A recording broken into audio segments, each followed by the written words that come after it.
Welcome, everybody. We are on Myriacast episode 20. Can't believe we've gotten through 20 episodes already. That's crazy. So, today we are going to be talking about a couple different things. And I would suggest a theme for today. But today we're going to focus on game news. We're going to talk a little bit about the Nintendo Mini Direct. I have some trailer stuff for that, so we can take a quick look together. I also wanted to talk and bring up some of the stuff with the Myriacast plays that we'll be doing this week, and then this sort of ties into what we'll talk about today. We are also going to be doing, Spoon and I will be doing a live stream together, much like we did with Ubisoft Forward of the Xbox Games Showcase. And we'll be talking a bit more about Halo today as the game topic. But I think we're going to touch on a lot of different areas. And I'm going to suggest a theme for today. Today's theme will be good habits. And I'll talk a bit more about why today my theme is good habits and why practicing good habits is a really smart thing to do. But before then, please make sure you're following us on all of our socials. You can see them on the screen if you can't. Twitter is the Myriathon. My Twitter is Automaton89. Spoon's Twitter is SPT Spoon, as you see right there. We talk about all the Myriathon news and Myriacast news. We also have a YouTube. I'm uploading videos as best I can, but I've been having some computer issues as well as some uploading issues. YouTube went boom this weekend, so the video didn't upload properly. And please be sure to search Myriacast or Myriathon in the YouTube search bar to find us. As a public service announcement, ordering Domino's twice a week, not a good habit, I think. Probably not a good health habit. But, what do I know? I would not recommend it. Would not recommend it, but, as a future doctor, I would not recommend that. Yeah, I would say don't do that. And then also be sure to follow the Twitch and all of our activities that we do here. We did have a live stream this past weekend of the new Paper Mario game. I got to stop by a little bit for that. Seemed like a pretty fun game. So, Spoon, let's talk about good habits before we start. What's a good habit to you? Kind of sprung this on me. I'm not prepared for this. Good habits. Mm-hmm. What's a good habit? Going to sleep at appropriate hours and sleeping a reasonable amount of time every night.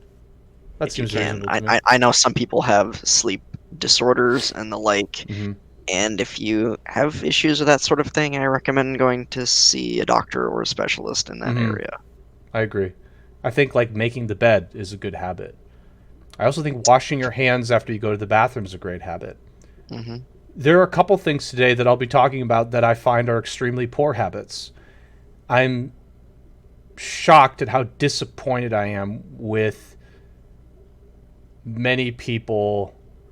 Particularly last night, I was watching some videos, and we'll probably touch on some of the more of the, I don't even know what we're going to call it at this point, but more and more information is coming forth about more and more streamers, content creators, just being abusive and or bad people or making poor decisions or just using bad habits. Additionally, I want to touch on as well some bad habits in different areas and what you should do to combat them. And that'll be part of our news today as well. I'll be sure to bring it up briefly. And we'll also talk about some bad habits related to Nintendo Direct, because there's a few people that don't really understand what literacy is. So, reading is a good habit. Try 50,000, but yeah. There's quite a few people that don't really get what literacy means. So we're gonna dive into that. So let's start with our game news segment here. The first thing that I want to talk about a bit was the Xbox Games Showcase. That's going to be something that we're going to live stream together. I mentioned it before. We're going to be doing that on Thursday at 9 a.m. Please, if you're interested in hanging out, feel free. I know it's early for some people. I can see a few of them in chat, for example. Noon ain't that early. Yeah, but for some people, and I think they know who they are, Noon is pretty early. So if you want to join us, that'd be awesome. If not, just you can always watch the VOD afterwards. I'm sure we'll talk about it next week as well. We'll probably highlight it for quite a bit of time. Also, So, you'll oh, excuse me during that stream when it happens. I will likely be eating breakfast during the stream because I have lecture beforehand from 7 till about 8:50, and mm-hmm, then I'll be probably promptly like getting dressed and getting set up yeah, to be on stream. So no, you're if you're good. so auto for you also, if I'm a touch late to that, forgive me. It's fine. It'll be fine. We'll be fine. And but just wanted to talk and say that that's going to happen. And the Myriacast plays. I don't have a game this week, but I'll be doing that this week. I might do it Thursday as well. So we'll do a live stream on Thursday, and then I'll do a game session Thursday afternoon because I work from 1 to 4 now. So let's get into the news. You had on here. We talked about it in our brainstorm session. I'm going to expand it a bit. We have Fire Emblem drama. I'm just going to say more information Yeah. has come forth from multiple different angles. I don't know if I want to say all these names. I mean, it's just like part of me is thinking, okay, maybe we've seen all of it. Maybe it's over, and then you just get more stuff on your plate, and you just. Part of me is the reason why I said I was shocked earlier is because I'm just surprised at the number of people that really don't understand how to have a good thought process about things, and even though some of them are younger, you just like it's just poor judgment. And also, incidentally, with some other videos that, again, I'm not going to talk about specific names. It's just like poor character in general. So what stuff have you seen from like the Fire Emblem side of things, and what are some things you want to talk about? We've talked about this a I couple times. I mean, yeah, it's just kind of more of the same. I think this stuff came out a couple of weeks ago, so we're probably about a week, maybe a week and a half ago, but we're probably a week late on talking about Sure. this. But some more, allegations came out about. I know specifically, like, one of the most popular, if not the most popular, Fire Emblem YouTuber slash content creator was accused of some stuff relating Yeah. to a woman or multiple women. I'm not sure. I didn't dive into the details. I Sure. don't know the details, and I'm not going to name names because that's not necessary.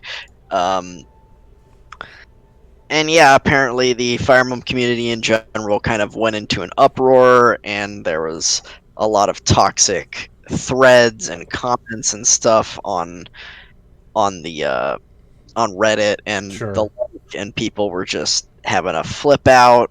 And yeah, apparently it devolved. I'm not really like I watch Fire Emblem YouTube content and videos and such sometimes, but I'm not really involved in not involved on Reddit at Sure. all. Sure. So I didn't really follow the toxicity that went on with that, but apparently there was quite a bit of toxicity, people calling other people out, people making statements saying that the other content creators need to like make statements and sure people up, some people leaving the community, other people apparently it was a cluster, it was an Sure. absolute cluster apparently. Yeah. I mean, And that's happened in multiple communities. That's Yeah. I mean, like when something like this happens, especially when it happens to big names, it's just like the first thing that happens, like, okay, who else is, who or what else is involved in something. You just start like trying to figure out, okay, how far does this go, what's how deep is this. And I think just expanding into multiple communities besides Fire Emblem, it's just. And by the way, with Reddit, yeah, what a shock. Reddit's a toxic place. It's like looking at Twitter right now. It's a terrible idea, especially when it comes to this kind of stuff, because it's the frustration, I think, as a whole, and this kind of peaked last night. I was watching some videos of someone who was reading through some kind of I don't know if allegation's appropriate. We're just going to say someone telling a story about their experience and a potential and the trauma that they may have received as a result of something. And the person said in a live stream, "Are all of you guys bored like I am reading this document?" And the only thing I could think of is, and this person's an adult, it's just like, you're an adult, and your first reaction when you're reading something like this, when someone's pouring out their feelings and, telling a story that might have they had trouble with, writing, because it's very difficult for them. If your first reaction is to say, "Wow, I'm bored," while reading it, you may need to reevaluate your personality and your life. And I mean, or just don't. If you don't care and you're going to be bored, just don't read it yeah, and just don't read it. move on. Like, you shouldn't be a psychiatrist or a psychologist, I'll tell you that Right. much. But Yeah, I mean, we're not going to talk about that other stuff that just got posted in chat, but I just think that with the theme of bad habits, it's a really bad habit to be that directly insensitive to something when somebody has such trouble and has the strength at this point to come forward with their experience. And their experience may not 100% be the truth, but at the same time, please respect people's, you know, strength. Yeah, their point of view, and understand that it was difficult for them to do that, and it is difficult for people to, especially when they're coming forward into communities and against people that have big followings. Because the first thing that those people's followings they do is they pretty much just bring that person down and make them feel less than human. They call them. They'll say that they're a liar. They'll just be toxic in general. They'll say that they're lying. There's no way. They'll call them trash. They'll, etc., etc. I mean, it's the negative side of it's the mob effect. Like, one, if you're in a mob and one person says something and then another person, and then it kind of just explodes into an angry mob that's all yelling the same thing. Right. And yeah, which is there's an actual name for that. That's not a mob effect, and I don't remember it. But just the mob mentality. Mob mentality is maybe a better word. I think it's just like Reddit and Twitter basically facilitate that kind of garbage. And for me, just watching that video, God, I was heartbroken. I don't even consider myself to be that old, to be honest. And I'm just like, wow, I'm much younger than the person talking on here, and I feel like I have the sense to not be that insensitive and to realize that maybe I should be a bit empathetic to their situation. But that's just me. I mean, it's different for everybody. But I think I kind of expanded it outside of Fire Emblem, but it just, like, this stuff happens, and I'm sure it happened in the Fire Emblem community too. And it's just it's so dangerous for the person that did come forward, because that person now feels like, oh well, I came forward, I had the strength to do it, and people just shamed me to feel like I'm essentially nobody, even though I came forward with my experience. And so I feel like that kind of stuff is what makes it tough for victims of any kind to come forward, and we should try and show some sense of empathy. And it's just like difficult, I guess, for people to not do that. And that's what frustrated me last night. Is you're an adult that's probably in your 60s now. Show some manners and show a modicum of respect instead of being a piece of trash. Anyway, anything else? Okay, I totally didn't understand what you were referring to until you said that part, and then I think it clicked. Anyways, yeah, I mean, more of these allegations continue to come out, and people continue to be awful about them, obviously. And as we said in the past, just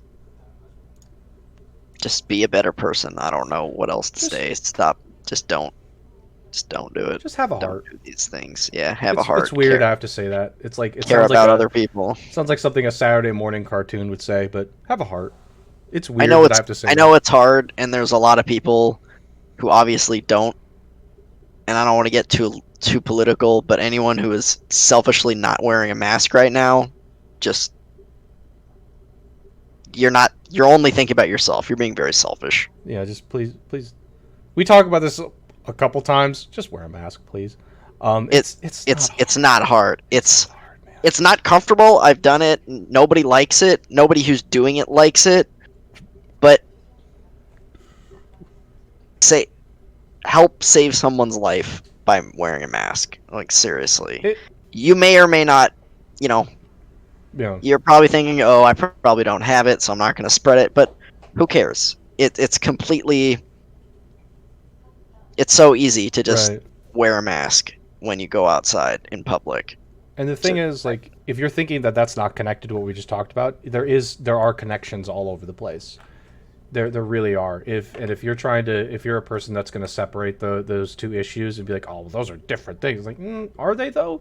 I mean, in some sense, there is connections. You just have to be willing to open yourself up to it. I was going to say open your third eye. I think I'm just like too used to that joke. But anyway, is any other stuff that you want to touch on for that? Nope, it's Okay. just it's again more of the same. And instead of I don't know, when stuff like this happens for communities, instead of arguing and tearing yourselves apart, how about you band together and you know, if there's a cancer in a community, just in general, if there's a cancer in your body, you want to get rid of it because cancer is what they do. They infect surrounding cells, they infect other cells, and Mm-hmm. eventually they kill you. Um, that's kind of how cancer works. So if there's a cancer in a community, it shouldn't be the healthy people leaving the community. You need to cut out the cancer. The person who's cancerous, yeah, maybe you should not look up to that person and you should get that person out. Or if maybe you don't need to kick them out if they can be turned around, I suppose. But Yeah. you know, That's a tall order though. We're dealing with these. It's so tall, such a tall order sometimes. I don't know why. well, I mean, the speedrunning community is doing it, with the cage community, which we Right. talked about a few weeks ago. The people who were accused of things and found, I guess, for the most part, found guilty. Yeah, I mean, they kicked them out of the community. They remove all their times from the leaderboard, and it's like, yeah, you're gone. All right. So Let me get ready to shift gears here. There we go. We're gonna try this. Okay. It's gonna be kind of hard to read this. I apologize for people. For whatever reason, anytime I share my screen in anything, even today I was trying to share my screen with some students, it like blurs up the text for whatever reason. So bear with me. Okay. I'm going to move to a new screen. The next news segment. I touched on it last week. I have more to say, and you're not going to stop me from saying it. Here is a image. This was something that we've talked about. This content creator, Young. Yeah, again, I think he's a great content creator. I respect his opinions, and I respect his attitude towards many things. I don't agree 100% all the time with him. I will say that, but he talked about this new dragon skin in Valorant, and I'm going to bring it up again. Somebody did the math, and I knew this would happen. Somebody did the math. there's always someone out there who's willing to actually do the math. I want and to tell make us how sure much that I something get, is gonna cost. and I want to make sure I get everything out there about Valorant. Valorant's a free game. Valorant has a battle pass system. Valorant's battle pass system gives you its currency called Radianite. I believe it's pronounced Radianite. It gives you about 150 Radianite for the battle pass, just because you purchased it. And this battle pass, I think, is about $10. Okay? I'm going to assume that you have not purchased the battle pass. Okay? So, if you have not purchased the battle pass, you can gain this currency in the game. However, my understanding is it's a pretty slow process to earn it. Okay? So, keep all that in mind. And I will just let everybody know I'm going to keep as open mind as possible. Because I've already stated I disagree with these numbers.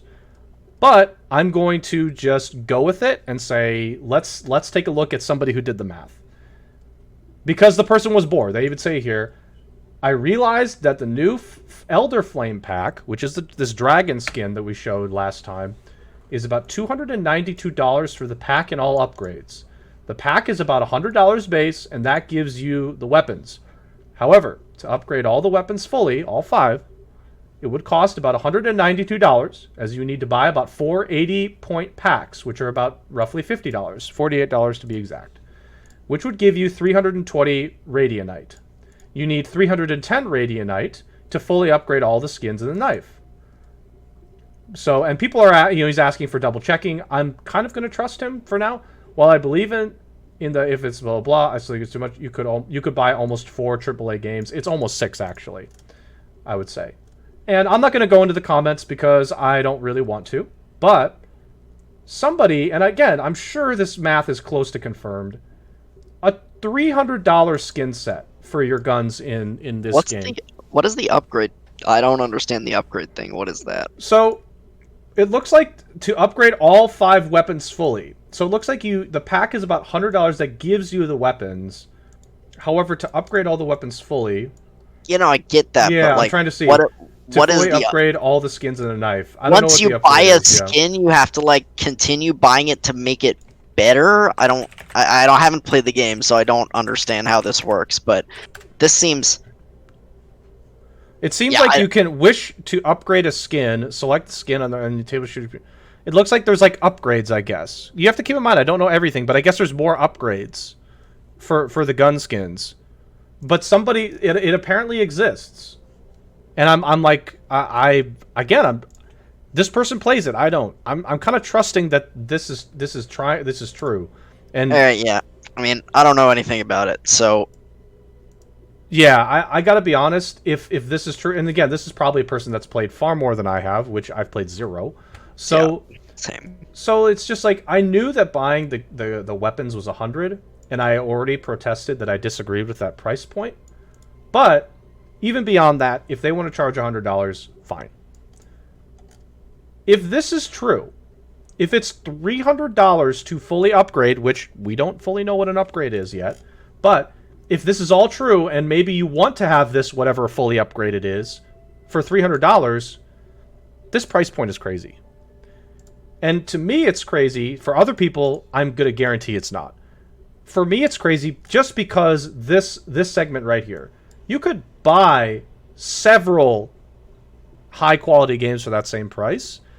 It's crazy to me that there wouldn't be a thought process to say, you know what? Even though it looks really cool, for me, is it worth spending $300, which is not low for everybody? That is not a low amount. As you could literally just save that money and buy 1 or 2 games. It's just it's a crazy price point. I feel like the people who are gonna buy this either A, have more money than they know what to do with, so they're just gonna throw it away at this nonsense, or B, have some sort of I don't want to say gambling problem, but money spending or gambling type problem where they have no restraint, basically. Right.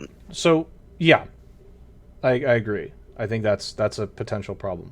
But I want to pose one more thing, and then I'm just going to turn it straight over to you, Spoon, for anything else you want to say. I talked to some family members about this, and I consider my family members intelligent. Actually, more intelligent than I am.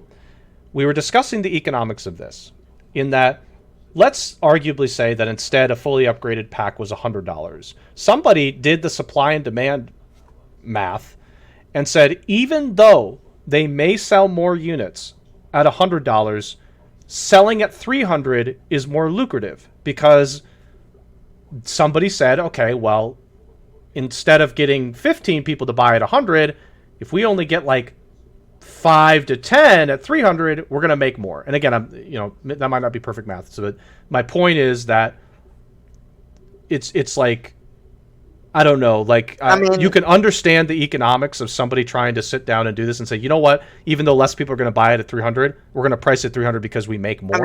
It's just crazy. It's basically a 3-to-1 ratio, right? It's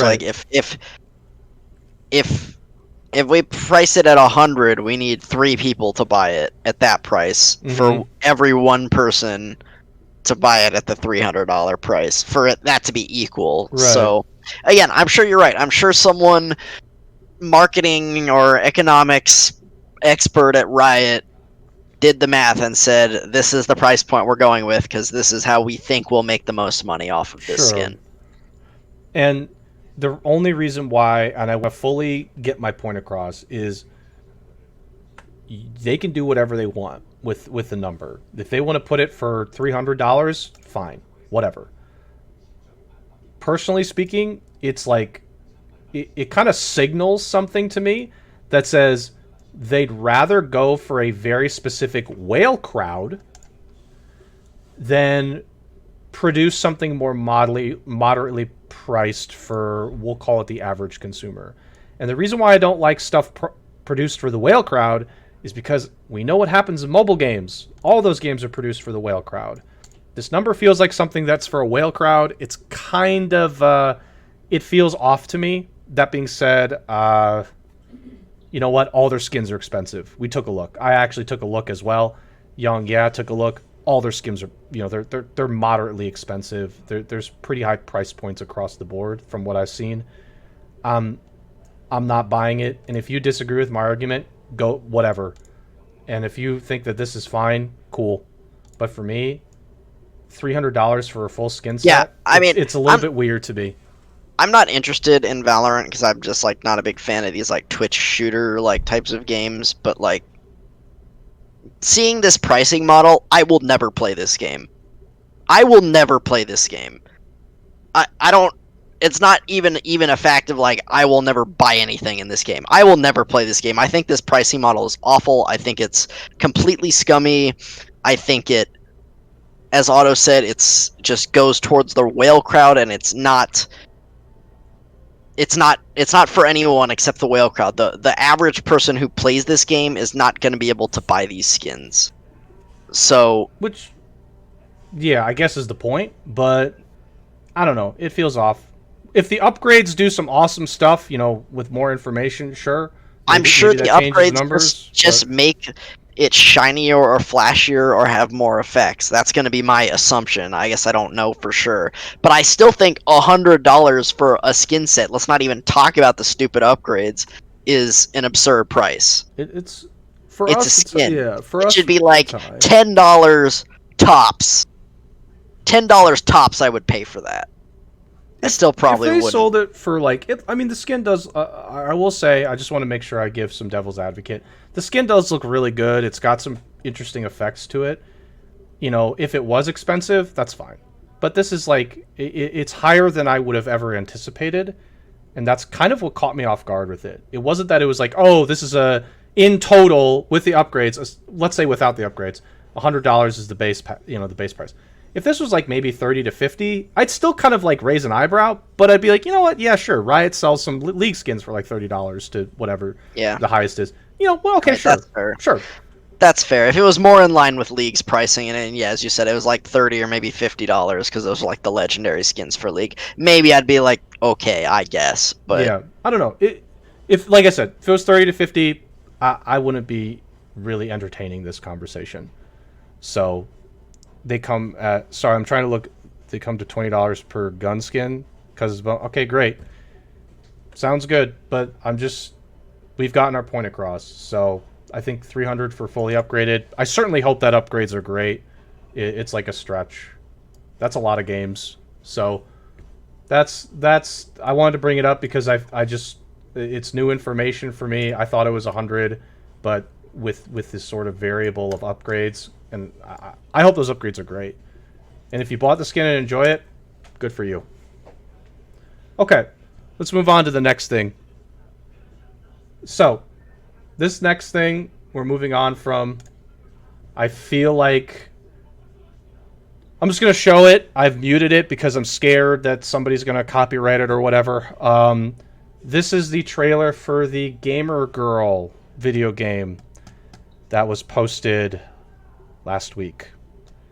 Now, I don't know if you've seen this, Spoon. I watched it when you sent it to me. You watched it. I was offended. I'm going to play the trailer, and it's got no audio, but there is subtitled text on the bottom of the screen. I could even turn subtitles on here. So, let's just give a quick synopsis of the game. Apparently, you play as a moderator of this streamer's Twitch chat for the whatever the stream service is, and you moderate the stream by like timing people out and deleting comments. I don't know, but you also like tell her what to do basically when she asks you questions, and you Apparently, you're her best friend or something. I yeah don't know. you're literally the deciding vote for all of her choices, I guess. Okay, and the idea is that she's like doing different interactions with her stream and like in real life with this boyfriend character who apparently doesn't like that she's streaming. I don't know. And eventually there's like this sequence here where she's troubled, and you as the moderator like decide where she goes.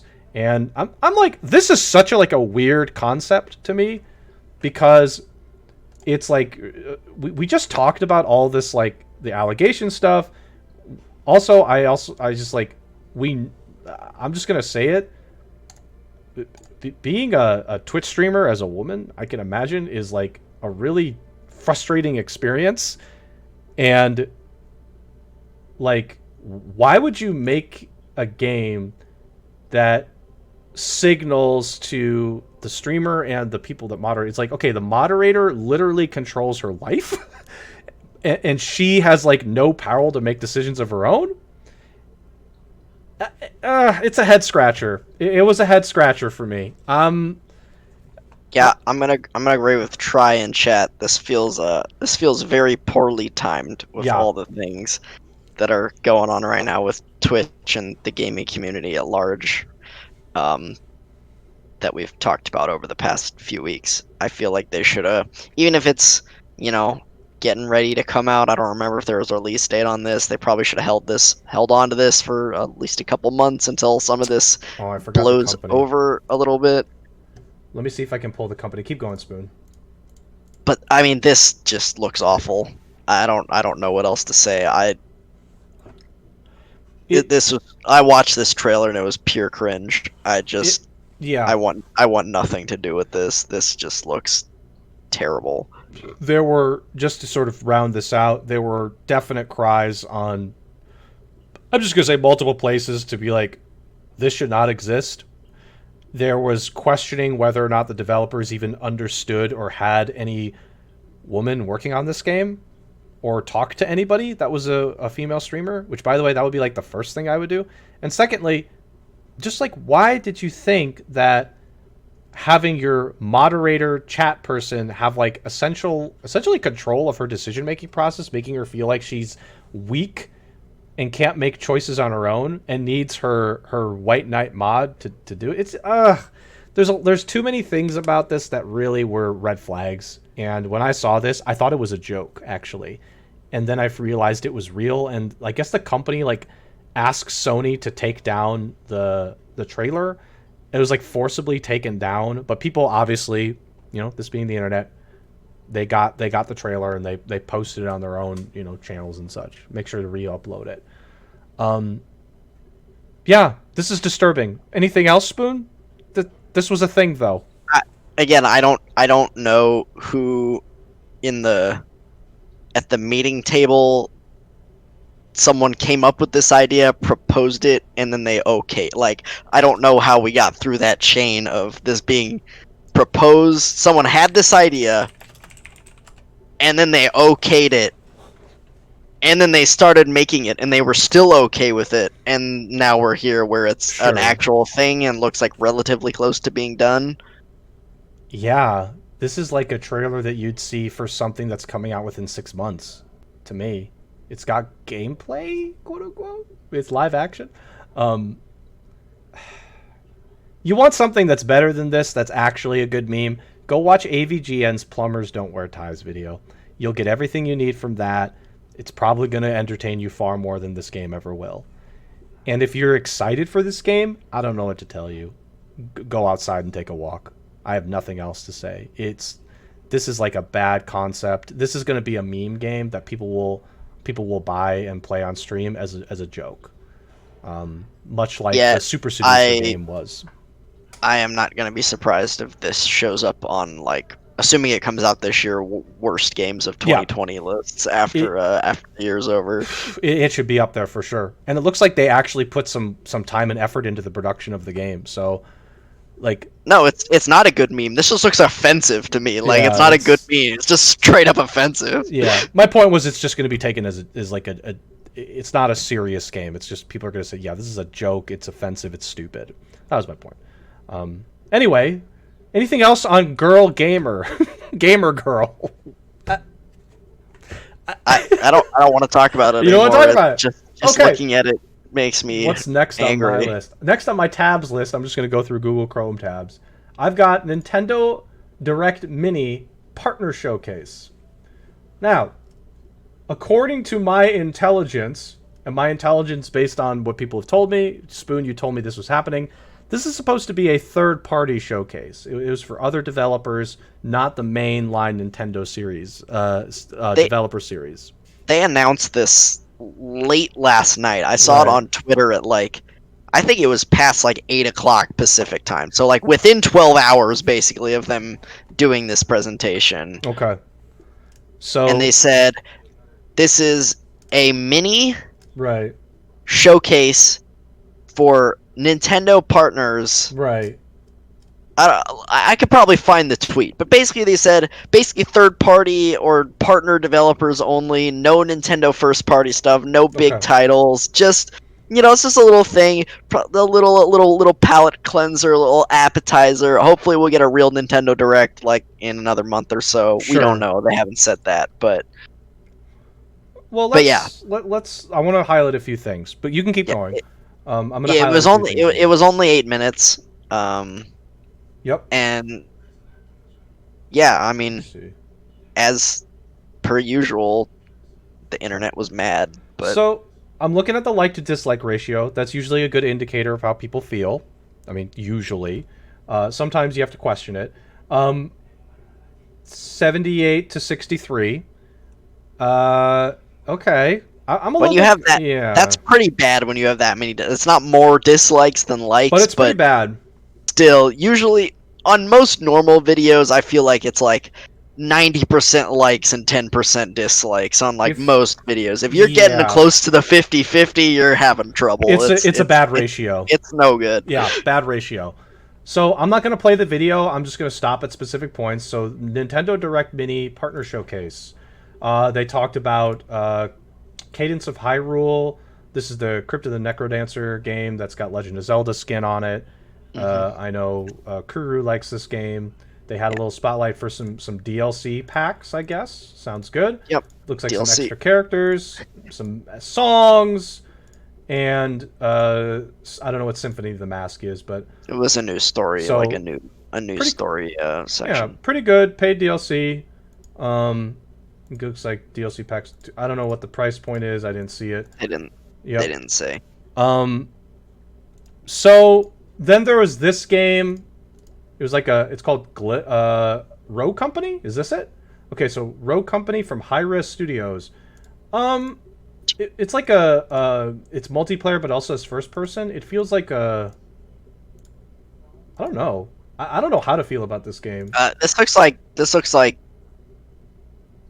third person budget Counter-Strike to me. This looks like an Overwatch. This is like them trying to make more Overwatch than Counter-Strike version of Valorant, because Valorant feels a little bit more Counter-Strike, but this feels like more Overwatch, but on the Switch. I'm just going back and forth because I'm trying to get good pictures here, because there's this health bar. It looks a little bit like Overwatch. They did say some stuff about cross-platform integration and stuff, so maybe it'll probably be on stuff other than the Switch. Okay. So then we have Brawl Without Limits in WWE 2K Battlegrounds. I have no words for this. Yeah, this is... I mean, if you're a WWE fan, maybe you like this, but... Man, they just got WWE celebrities to do fake reactions to playing the game. Yep. Cadence of Hyrule DLCs are $6 and $10. Okay. Or 15. Or 15 for all three. Yeah, I don't know much about Cadence of Hyrule. If a character pack for $6 seems fine. $15 for all of it seems more fine. characters, more songs, and a new story section doesn't seem too unreasonable Yeah. to me. I know Okay. that game isn't that long in general, so that seems relatively But reasonable. yeah, I mean, yeah, I don't see any problems with it. Um, and then we have the looks like this was a remake, correct? So this was H the Yep, HD remaster of Shin Megami Tensei 3 Nocturne, okay. which So is I've never played it, but apparently it's a bit of a cult classic. People yep. really like this game. So there was that, and then there was Shin Megami Tensei 5, correct. So then there was this guy. which People they who announced Shin Megami Tensei 5. I don't remember 2 or 3 years ago at an E3, or maybe it was another at one of the Nintendo Directs, and mhm, they have said literally nothing about it since then until right now. sure. So, So we got yeah okay, but so seems both like those are coming out in 21. got it. So there we go. Seems like there was a group of people that was excited about these. I don't know anything about it, but this is like, can I just be honest? The Persona crowd, I feel like would you know, there's a certain like connection because Shin Megami Tensei and Persona, it's the same developer, correct? So, Same and developer. It's the same. I don't know if it's the same universe, but it's originally Persona was a spin-off of Shin Megami Tensei. Like wait, the first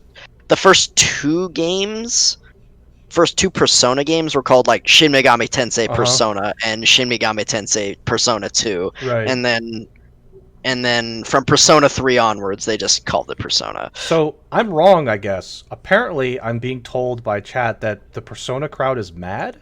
They wanted Persona, not Shin Megami Tensei. Oh boy. I'm clicking the link. It downloaded a PNG. The mainline Shin Megami Tensei crowd is happy because they've been waiting to hear about this for a while. Blue says Persona crowd is mad. Oh. Did they want like Persona 6? I'm confused. Well, Persona 6 ain't coming out for another 10 years, so let's pump the brakes on Oh, that. okay. And I'm sure they want either Scramble for localization, which Uh-huh. is the Persona 5 Muso or Warriors game they Sure. did, and or they want P5R to be ported to Switch, which Oh. I don't think will happen, to be honest. I I apologize. I was wrong. I actually thought that they would be kind of excited cuz like it's even though it's not the same series exactly, I don't know. I just figured that maybe there would be some interest from that crowd too, but I guess I'm not. interested. I Yeah, played a little bit of SMT4 on 3DS. sure. That game is weird because the beginning of it is really hard. It's a brick frickin' wall. The Right. first dungeon just pummels you to oblivion, and I never got past it. But my brother Ghost beat the game, and he said that after the first dungeon, it's really not that bad. Okay. But that game has quite a difficulty curve, Okay. SMT4. So, Okay. I saw but some people who are like fans of this were excited of this, but yeah, I wasn't sure how the Persona crowd would feel, but I thought they would be excited. I guess I'm wrong. I'm excited. It's a JRPG. You know, I love me the JRPGs, You do. so I will check this out for sure But when it comes out. the point of this of having this on here was to say back to my bad habits theme. If you're upset about like for example like another Breath of the Wild being announced or an Odyssey game being announced for this particular mini direct, you need to probably go back to school. I'm sure there's a few lessons maybe somewhere somebody can help you with your ABCs and your reading lessons because even I knew that this was not going to be about the first party Nintendo games. And I got told about this last night from Spoon, and I like looked and it took me 5 seconds to realize that you're not going to see those games in this. And for me, I'm like confused as to why people would be upset at this video besides that point too. It's like, okay, you didn't see your game in there. Why are you going to blow a gasket over this? Like, come on. Um, What got? Oh, the entire SMT Yep. library got review bombed on Metacritic as a result of this. That's some new information, which is sad, but Children, yep. It's sad. Children, please. Just here's my solution for those people. I have an idea, and it's going to be crazy. It's going to be mind blowing. And I've said it before. Go outside, take a walk, and think about what's more important to you.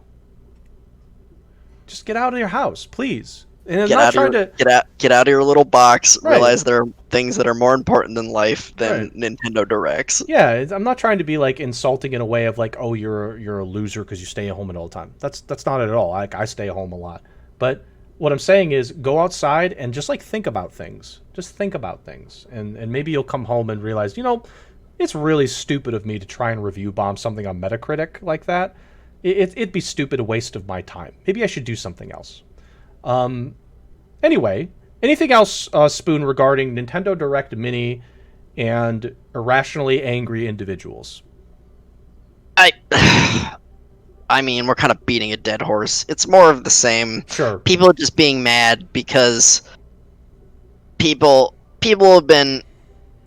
Apparently, there were rumors going around that there was going to be a Direct tomorrow for I don't know how long, a bit at least, maybe a week or two. So people were hyping themselves up again for a Direct, and Nintendo took their sweet time announcing it because, as I said, at least when I heard about it last. Like, I saw it on Twitter, and it was probably around 12 hours, or maybe a little more than 12 hours, between the announcement and the actual Direct happening. So not a lot of time.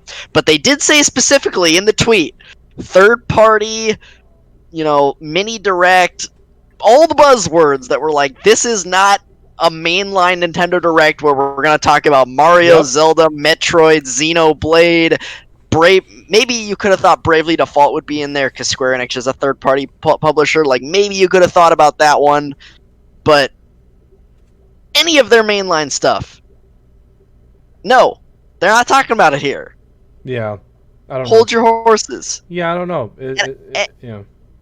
And then getting irrationally angry and review bombing things on Metacritic, flaming Nintendo on Twitter and Reddit, saying how you hate Nintendo and that they owe us literally anything.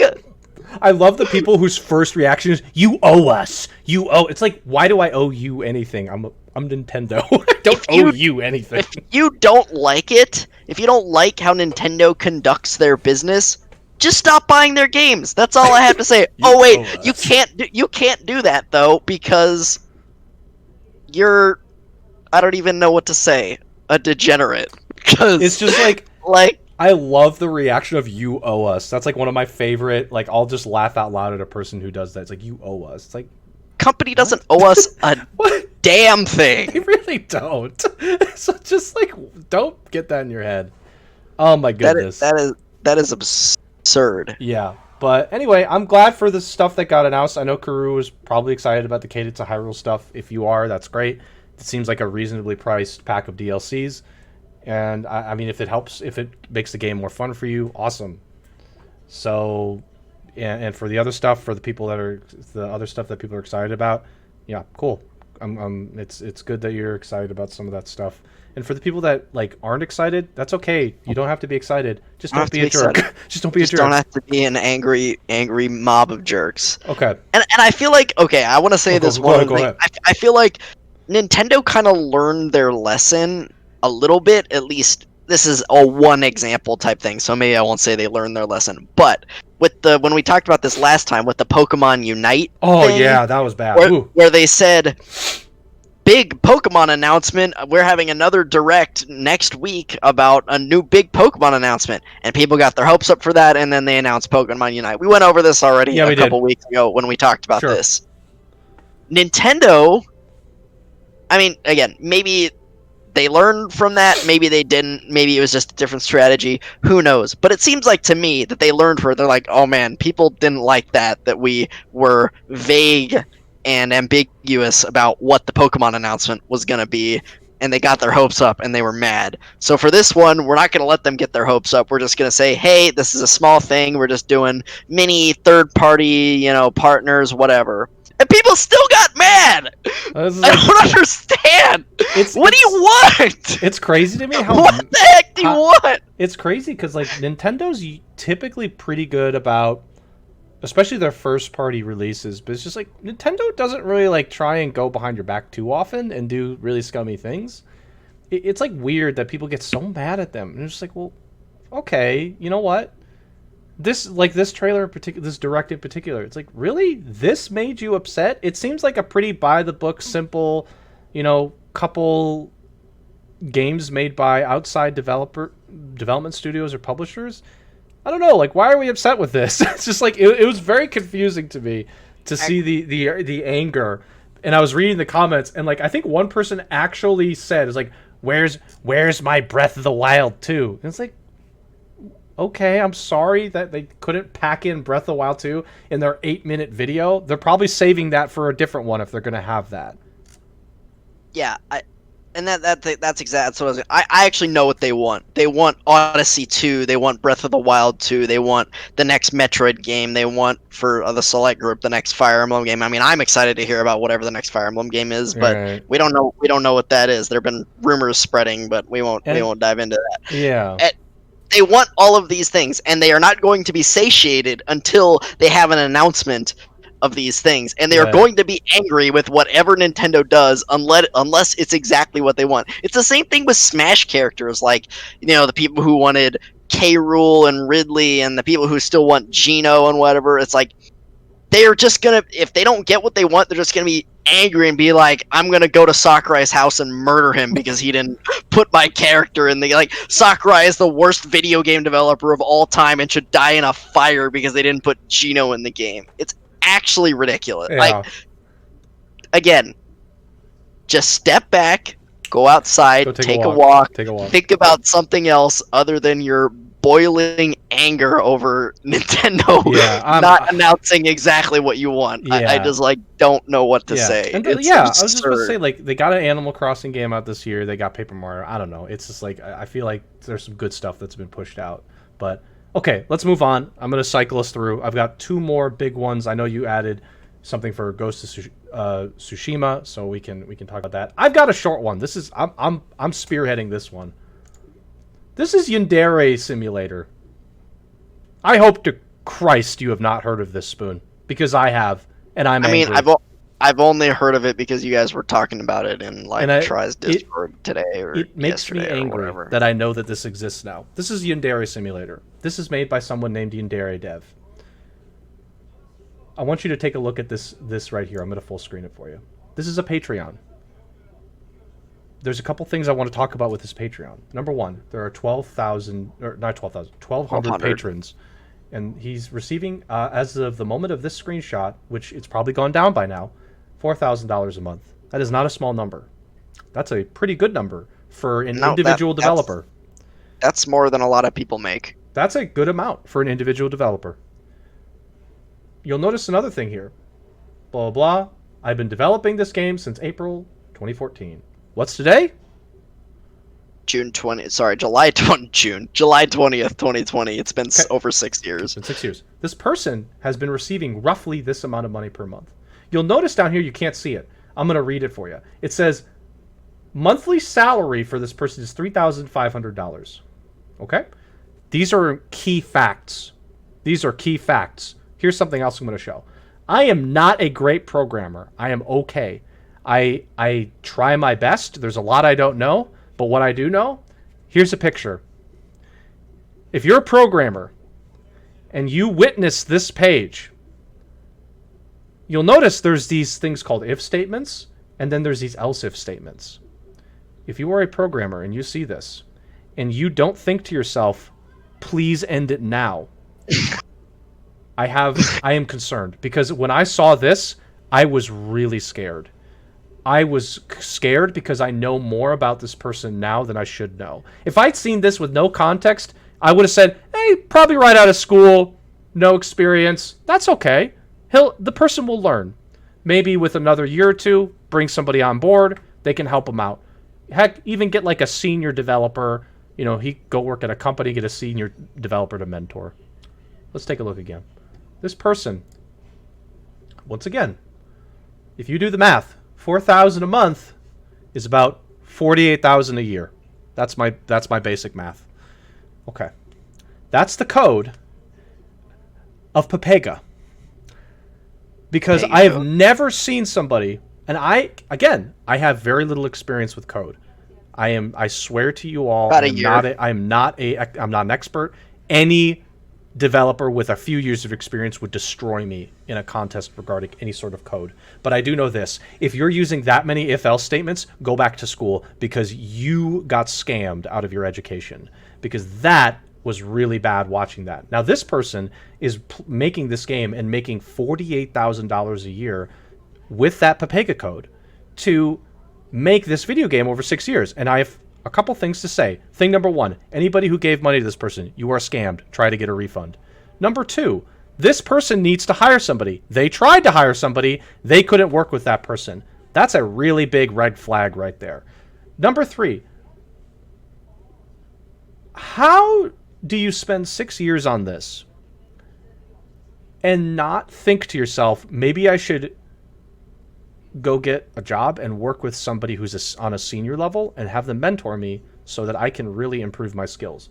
Because right now, this person is making a junior developer's salary as an independent developer because apparently there are a lot of fools out there. And this is where bad habits come into play again. Number one, have good habits in everything you do, even in your craft. I can guarantee if Spoon was a doctor and had bad habits in his craft, he would not be a doctor for very long. If the same thing applies to programming, if you have bad habits in programming, learn good ones, because they're not that hard to figure out. You can look them up on Google, for God's sake. Number two, any person who gave this individual money and hasn't bailed, practice a good habit, do your own research next time, understand who is making this game for you. I'm not saying no names can make video games, but if this person has no experience, you're going to need to take it with a grain of salt and understand after about 2 years, if this person hasn't produced something that's of a decent quality, you may have to jump ship. And yeah, I know he doesn't think he's a bad programmer. He's a bad programmer because he has bad habits. Now, the last thing I want to say is that in these situations, this is another reason why Kickstarters can be dangerous. And it applies here as well. You're going with somebody here, and Kickstarter has this as well. It's a very no-name situation. And in Kickstarters, even with the Kickstarters where the team is experienced and they know what they're doing, it's still a bit, you have to hesitate. Just make sure that if you're going to give somebody like this person your money, whether it's coming from your income as a job, from your job, or it's like you've scrounged together a couple bucks to give this person, understand you're making an investment. Be smart with your investments. Have good habits, do your own research, and be smart enough to know this is a bad investment. Take a loss, jump ship. The fact that people still haven't jumped ship from this is shocking to me. So,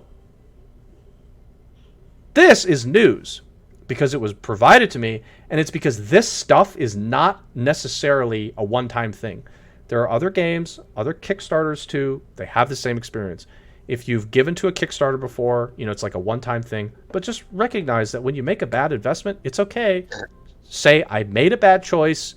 It wasn't necessarily my fault. It happens, but be willing to accept that. Take your loss. And this person should be willing to accept that they need to improve their skills, go work for a company, go work with somebody to mentor them. Because this game, I've seen the code for it. I've also seen it run. It runs at 100 frames per second less than it should because of all those bad habits. And I'm not kidding when I say that, because people have ran the code on their own. So, that is my rant on this game. I don't want to see it again. Yeah, I just want to say in general, the gaming, I know this isn't specifically a Kickstarter, but the gaming Kickstarter does not have a good track record for me right now. Maybe some of the smaller indie stuff was good. I'm not 100% sure. Like that. I think that Bloodstained Ritual of the Night or whatever, I think that was a Kickstarter, and that like a Castlevania reboot type thing, and I heard that was pretty good. But the three gaming Kickstarters to me that come to mind that were like high profile and none of them turned out very good: Mighty Number 9. Yeah, that didn't work out well. Ukulele. Yeah.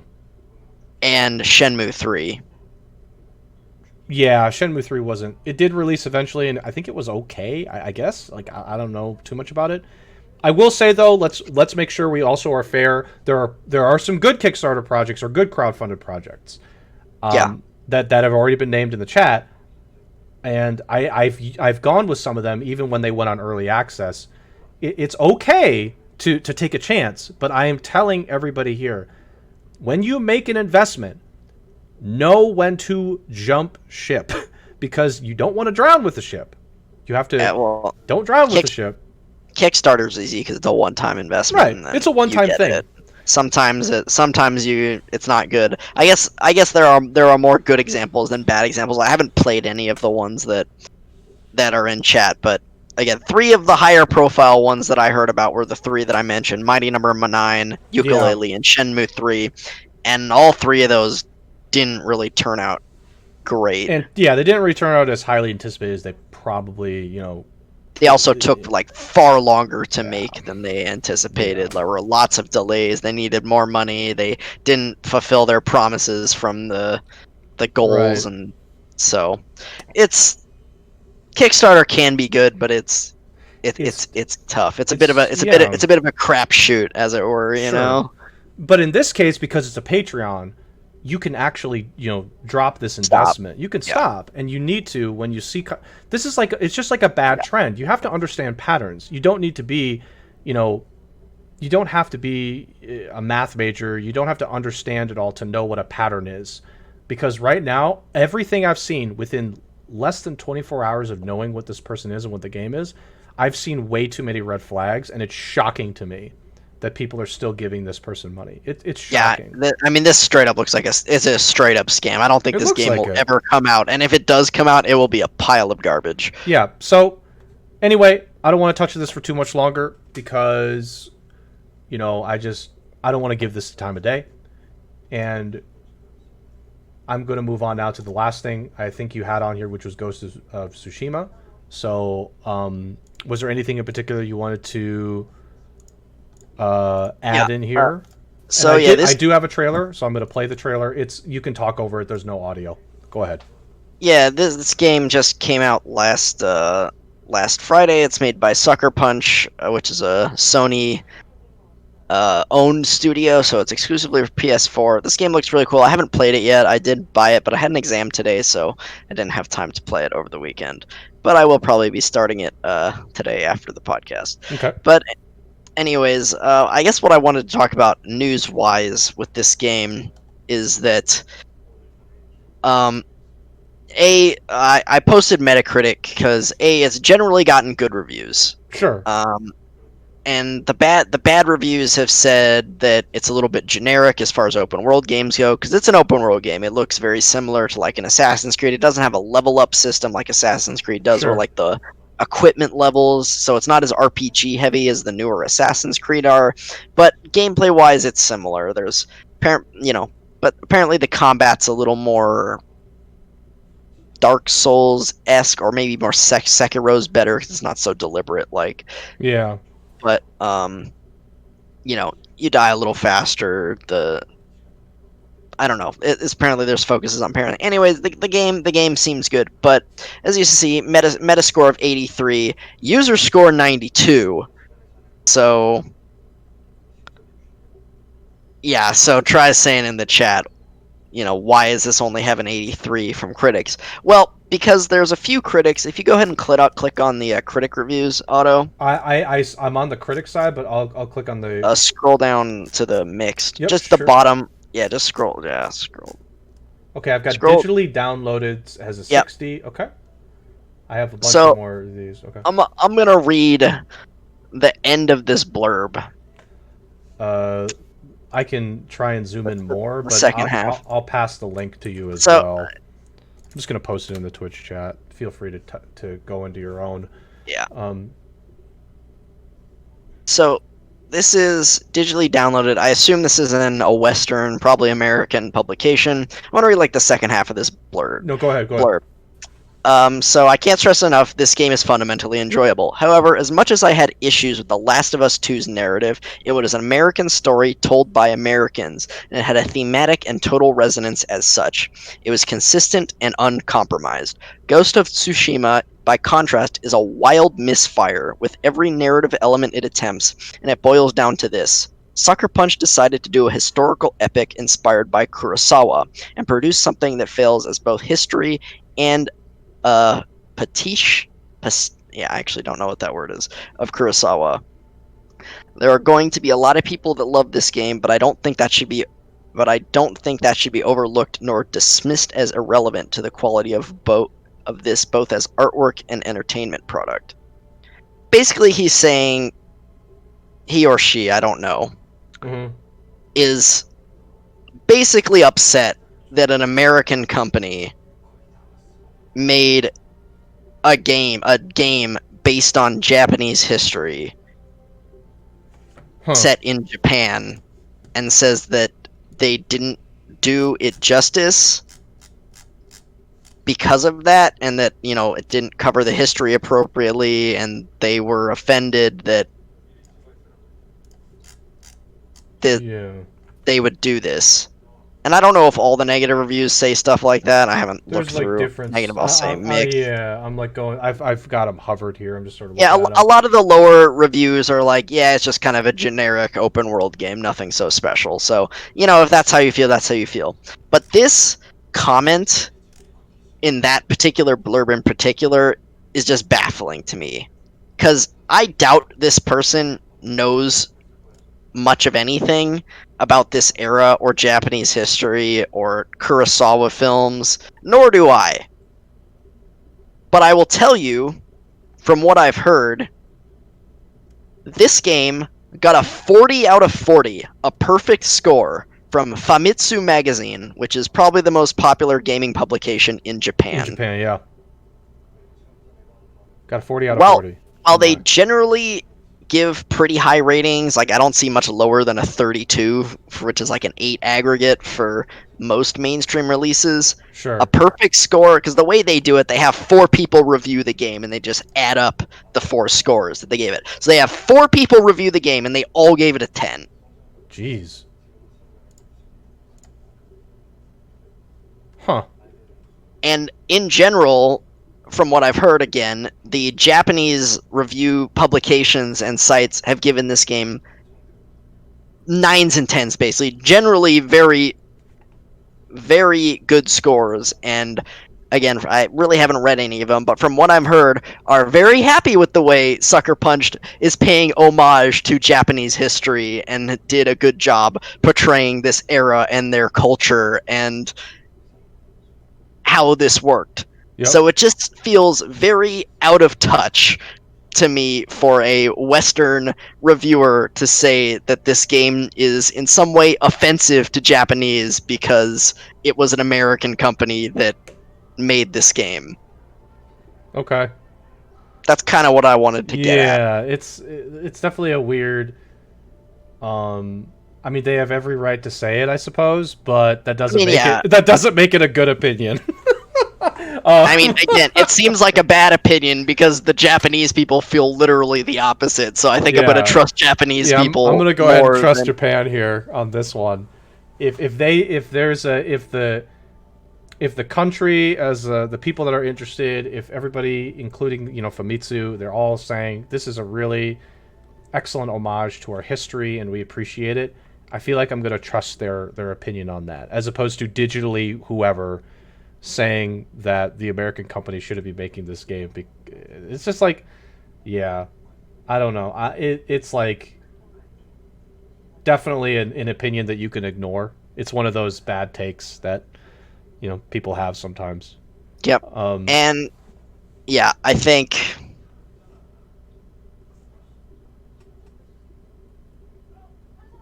it feels to me that the reviewers, we have basically a 1-point difference between critic score and user score. Yep. And again, user score is hard to trust because a lot of times users either, if they like it, they give it a 10. If they don't, give it a 0. So kind of silly rating system. But an 83 Metascore seems a bit low for this game from what I've seen. It does, as Try's saying, from all I've heard, look to be a contender for Game of the Year. I've seen a lot of people say this is their game of the year so far. So, and that's with, I guess, like P5R is kind of a redo. That's my game of the year so far. But like FF7 remake though, people really liked. Mm-hmm. Trying to think what else. Last of Us 2, obviously that just came out about Yeah, a month ago. that's I gonna know get it was a nominated. It's gonna I get know it was a little. nominated. Oh, it will be nominated. I know it was a little polarizing. I know some people didn't like it, but that game's Metascore's in the 90s, I'm sure. Yeah. So, um, I don't know. This game looks cool. I haven't played it yet, though. My brother Ghost has been playing it and seems to be enjoying it so far. It doesn't seem like it's perfect. It seems like it has some issues, some rough edges here and there, but the game looks really cool. I'm excited to play it. I'm thinking about streaming it a bit, but I'm not sure if I Yeah. want to put the effort in for that. Sure, So sure. I may just want to chill and play it on my Yeah. own time. Okay. Well, I mean, I haven't really followed this much, but obviously Try keeps telling me I should play it because it's got the Assassin's Creed open world style to it. Uh, I'm sure at some point we'll give it a look, but I also want to point out, I just want to make a funny comment because he was asking me and he said, "Do you have a PS4?" It's very hard sometimes to hold back and be like, "Are you serious?" Like, there are several games I've talked about out here that require a PS4 to play. So I don't know. It was very like I don't know. I just wanted to mention that it's like really. Anyway, that's pretty much our news for the most part. I'm going to transition back. There we go. Hi there. So I have both, just for the for to clear that all up. I have both a Xbone and PS4, and contrary to all the Sony fans, I enjoy both just fine. I really don't care, and I'm sure there's going to be a Sony fan crying and reaching to the sky, but I really, obviously Sony's got some good first parties, but I don't mind the Xbox at all. So, Sorry, yeah, whatever. no, go ahead. You can. I think the Xbox One is a terrible console. I'm gonna be honest. Like I loved the Xbox 360, and I'm not a Sony pony. I have both, but I don't use my Xbox very much. They have not done a good job with exclusives for me this gen, and I think the console's just slow. The interface is kind of terrible, and I don't like. Have the you seen Xbox One Sony's very store much. interface? It's horrible. Sony's interface is pretty Yeah, bad for me too. Yeah, I'll give you the store, but the interface of the console itself, I like. How do you check downloads on your Sony? You go to notifications where things are downloading, and then you click it. Why notifications though? Why not just have a download section or a queue? Yeah, I mean that's a fair point. It's not like gonna be the whole thing, and I'm sure. Oh, good. Hold on. Let me just get this bot out of here. I got it. Yeah, get it out. God. So that's not indicative of the system. Obviously, PS4 has great, some great exclusives. I know that for sure. But if you're like, I'm not the type of person that's gonna go out of my to be like, oh, my Xbox. Oh, I'm not gonna be a snob about it. I just like, if you have an Xbox and you enjoy it, go for it. I don't care. The Xbox Game Pass is pretty sweet. That's a good deal. I agree with that. I agree with that. I think the X Cloud, which is coming out, is going to be sweet because you can get that with a Ultimate Xbox Game Pass, which I think is a great package deal.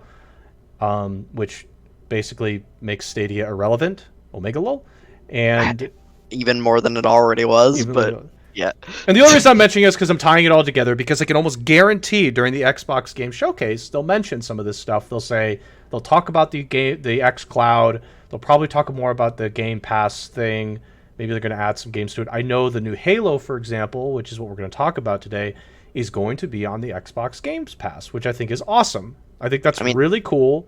Every new Microsoft, any Microsoft like either first party game or studio they own, at least it seems like right now, any of those games are going straight on Game Pass as soon as they come out. Like day one, if you have Game Pass, you can have that game. And again, I'm not going to be the first to say I'm a super Microsoft fanboy, but I do like to give credit where it's due. The one that gives the internet with it, which I think is like the ultimate version, you get the internet access, to use their Xbox Live Gold. Yep. Yeah. So, for example, if you wanted the newest Halo coming out, which I'm very much hopeful that this one will be improved. I can just feel like it is a good deal to have some of that stuff, especially if you're playing things like Halo Online multiplayer with the Xbox Game Pass. Yeah, I mean it's I just wanted to say that it's a good deal, and like, yeah, is the console itself great? No, the system itself is not what makes it strong, gives it a strong case. But I think that because it's relevant towards the showcase, I know they're going to talk about it. I think Microsoft's been doing their best to have these different offerings that give the appeal. I just wish they would have a few more good exclusives, but it happens. I mean, they've been buying up studios like nobody's business the past couple of years. So some of these studios got to have something in the works that they're gonna. I'm hoping to see some cool stuff on Thursday. Maybe I'll probably be disappointed, to be honest. Here's my thing with Microsoft, as far as my tastes go. Sure. They don't do a lot of RPGs. And no, they don't. RPGs are my favorite genre, and even the RPGs they make, like, I guess Outer Worlds wasn't them, but they own that studio now. Yeah. But that was before they were owned. But I'm not that into Fallout, so that game looked pretty decent to me, but it's still not 100% my cup of tea. So, well, Sony has a better difference of fan base in that they pull from the crowd in Japan a bit more than the Xbox does. I mean, we've talked about how the time that Tales of Vesperia was coming out on Xbox, and exclusive, that thing sold like hotcakes because people wanted to get it. Yeah, I mean, it's like I will say that, Microsoft not having a ton of JRPGs, I think it makes sense to me. I'm just gonna be honest with you. They're an American company, and Japan doesn't like it. So Japan doesn't like. They tried, as you said, they tried to get Xbox in Japan. They tried to get an install base with it, and their ploy was Tales. They bought the exclusivity rights for Tales of Vesperia back in 2000. That game came out in 2008. Mm-hmm.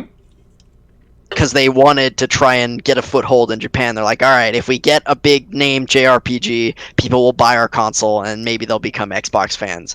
And I heard, they actually sold a decent number of 360s in Japan because of it, but they didn't really stick around. They played Vesperia and then never played it again, probably. So, So they had a push for Japan at one point. I think that didn't work, so they've given up on it at this point. So I will say that I know Microsoft had a strategy of getting indie developers and things like that.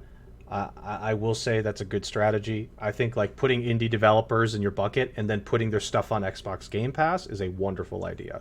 Everything that Microsoft is doing is, I think, best packaged in that Game Pass as much as you can, and their xCloud offering.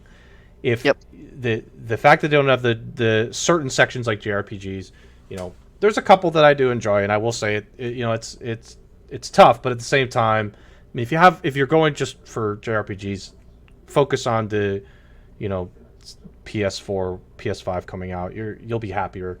But for me, like, my hope is that we can get a few more exclusives to the Xbox system, because it's a far better console community when there's actual competition. It's a far better community. So I would hope that they improve on that. I am excited for the new Halo game. I'm tentatively excited, though. Halo 4 and 5 were not what I wanted. We've played, just for everyone disclosure, we played co-op of Halo 5 together, and I think Halo 4. We played it together. And the one thing that all I remember is anytime we faced the Warden, Spoon would say, "Oh, look, repeat boss fight again." It's the Warden again. Warden again. Their one boss fight for the whole game. And it was not a good boss fight.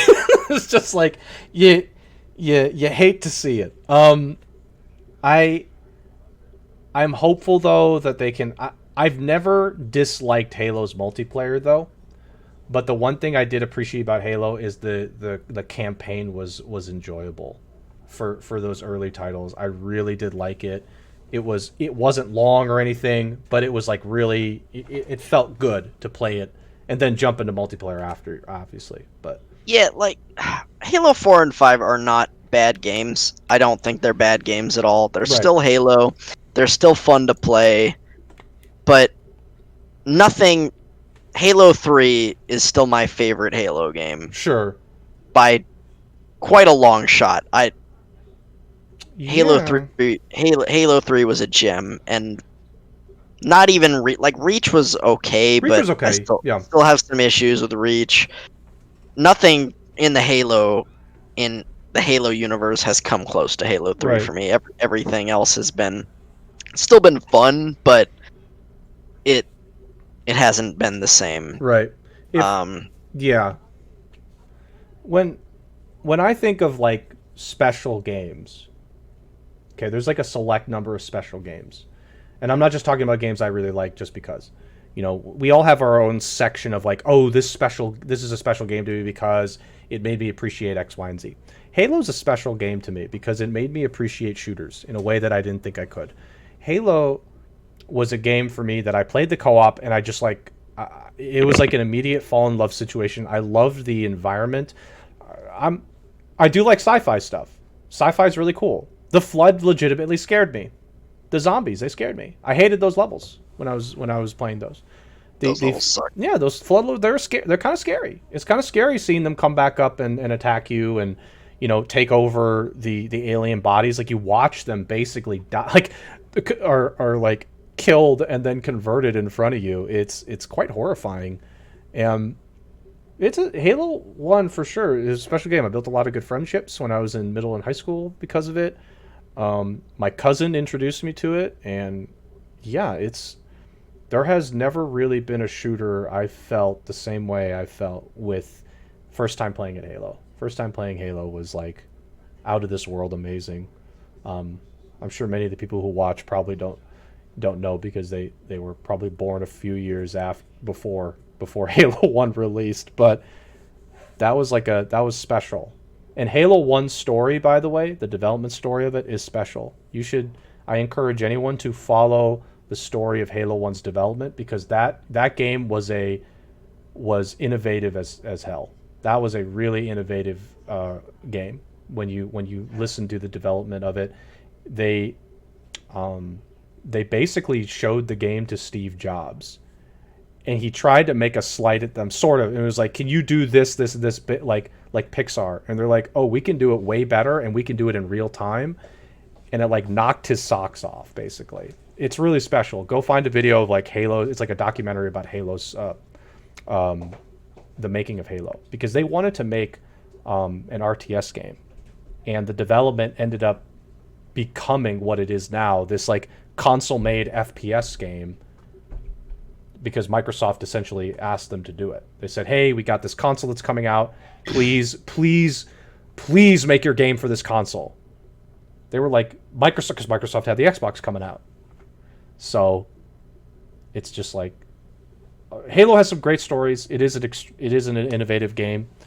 I feel like it also helped popularize online shooters for console. That was something too that I think people don't realize. It's kind of unfortunate where it's at now. I think it is popular, but it's just like, what happened? When I was in high school, it was literally we'd sit at the cafeteria and it would just be, let's talk about Halo. It doesn't happen anymore. So Yeah. that was my thing on that. Yeah, no, Halo was big time. Halo 2 is the first game I ever played online or on a console at least. Yeah, I probably played well, yeah, I played like StarCraft and stuff before that, but um yeah, I agree. Halo 1 was super innovative. It was a really fun game. The sci-fi, the it just worked differently from any other shooter with the I feel like the shields system is for this sounds so silly because this is such a every shooter uses this kind of health system now. Not necessarily shields, but Right. basically you had regenerating health. Mm-hmm. In this game, it was because you were a super soldier and your suit had shields. Yeah. So, and then every other shooter down the line just has your character regenerate health for Yeah. no explicable reason whatsoever. Right. Um, and it's become that's how every shooter works basically Yeah. now. And Um, the way that you played too, with you had basically two guns in your inventory and you swapped between them. People again don't realize that was special for console. That game literally being made for console, a shooter specifically designed for a console. You guys probably don't recognize this. That was crazy to well, make it work. GoldenEye existed before Yeah, that, just like but but to just like that all of it together made it work. It was crazy. yeah, And yeah, of course, GoldenEye. Obviously, GoldenEye has its special but place. that that game's a cult classic. But go back and try and play it again. That game's terrible. It sucks. Yeah, it's rough. I mean, it's rough. It's called classic, but it's rough. It's just an awful game. Yeah. Um, What else? You know what else? vehicles. Yeah, vehicles.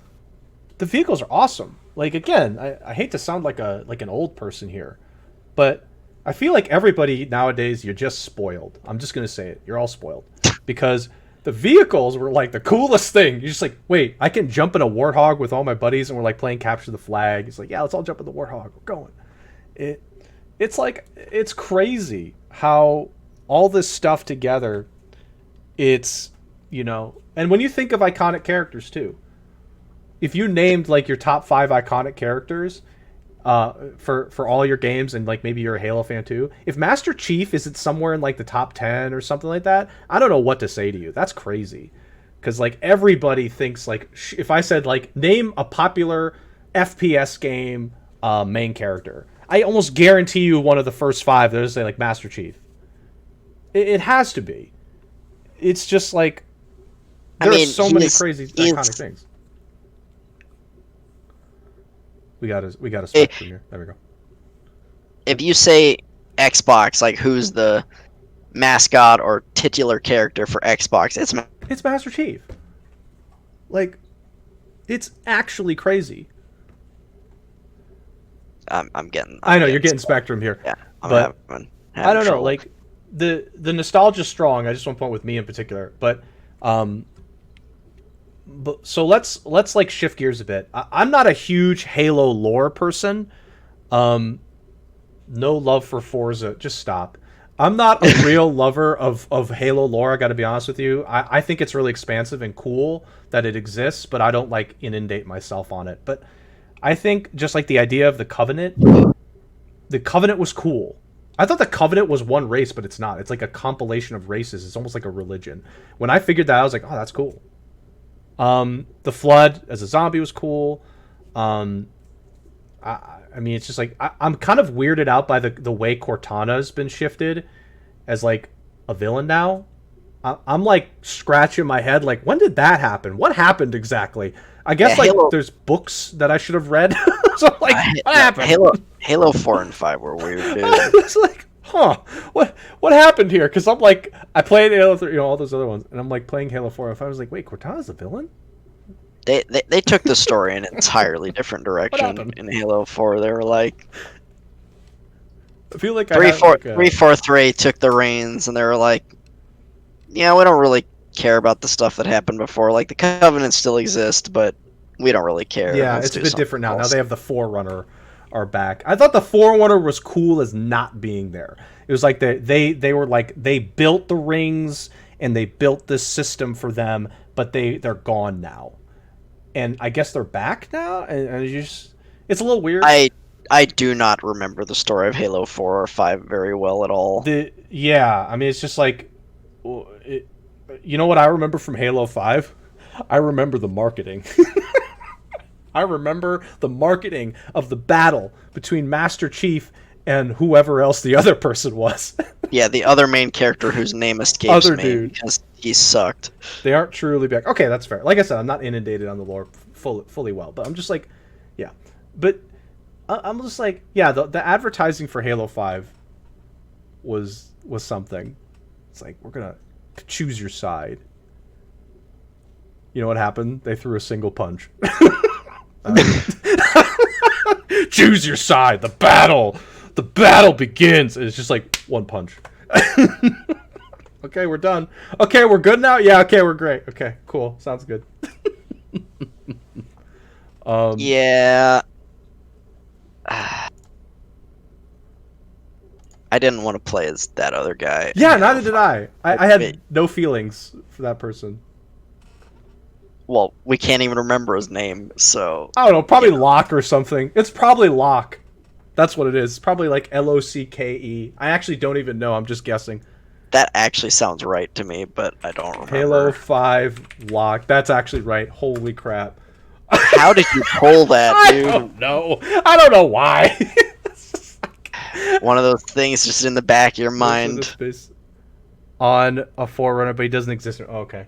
Like I said, I'm not, it's been a bit. I didn't focus on those stories too much. I thought it was, but I guess I'm wrong. That's okay.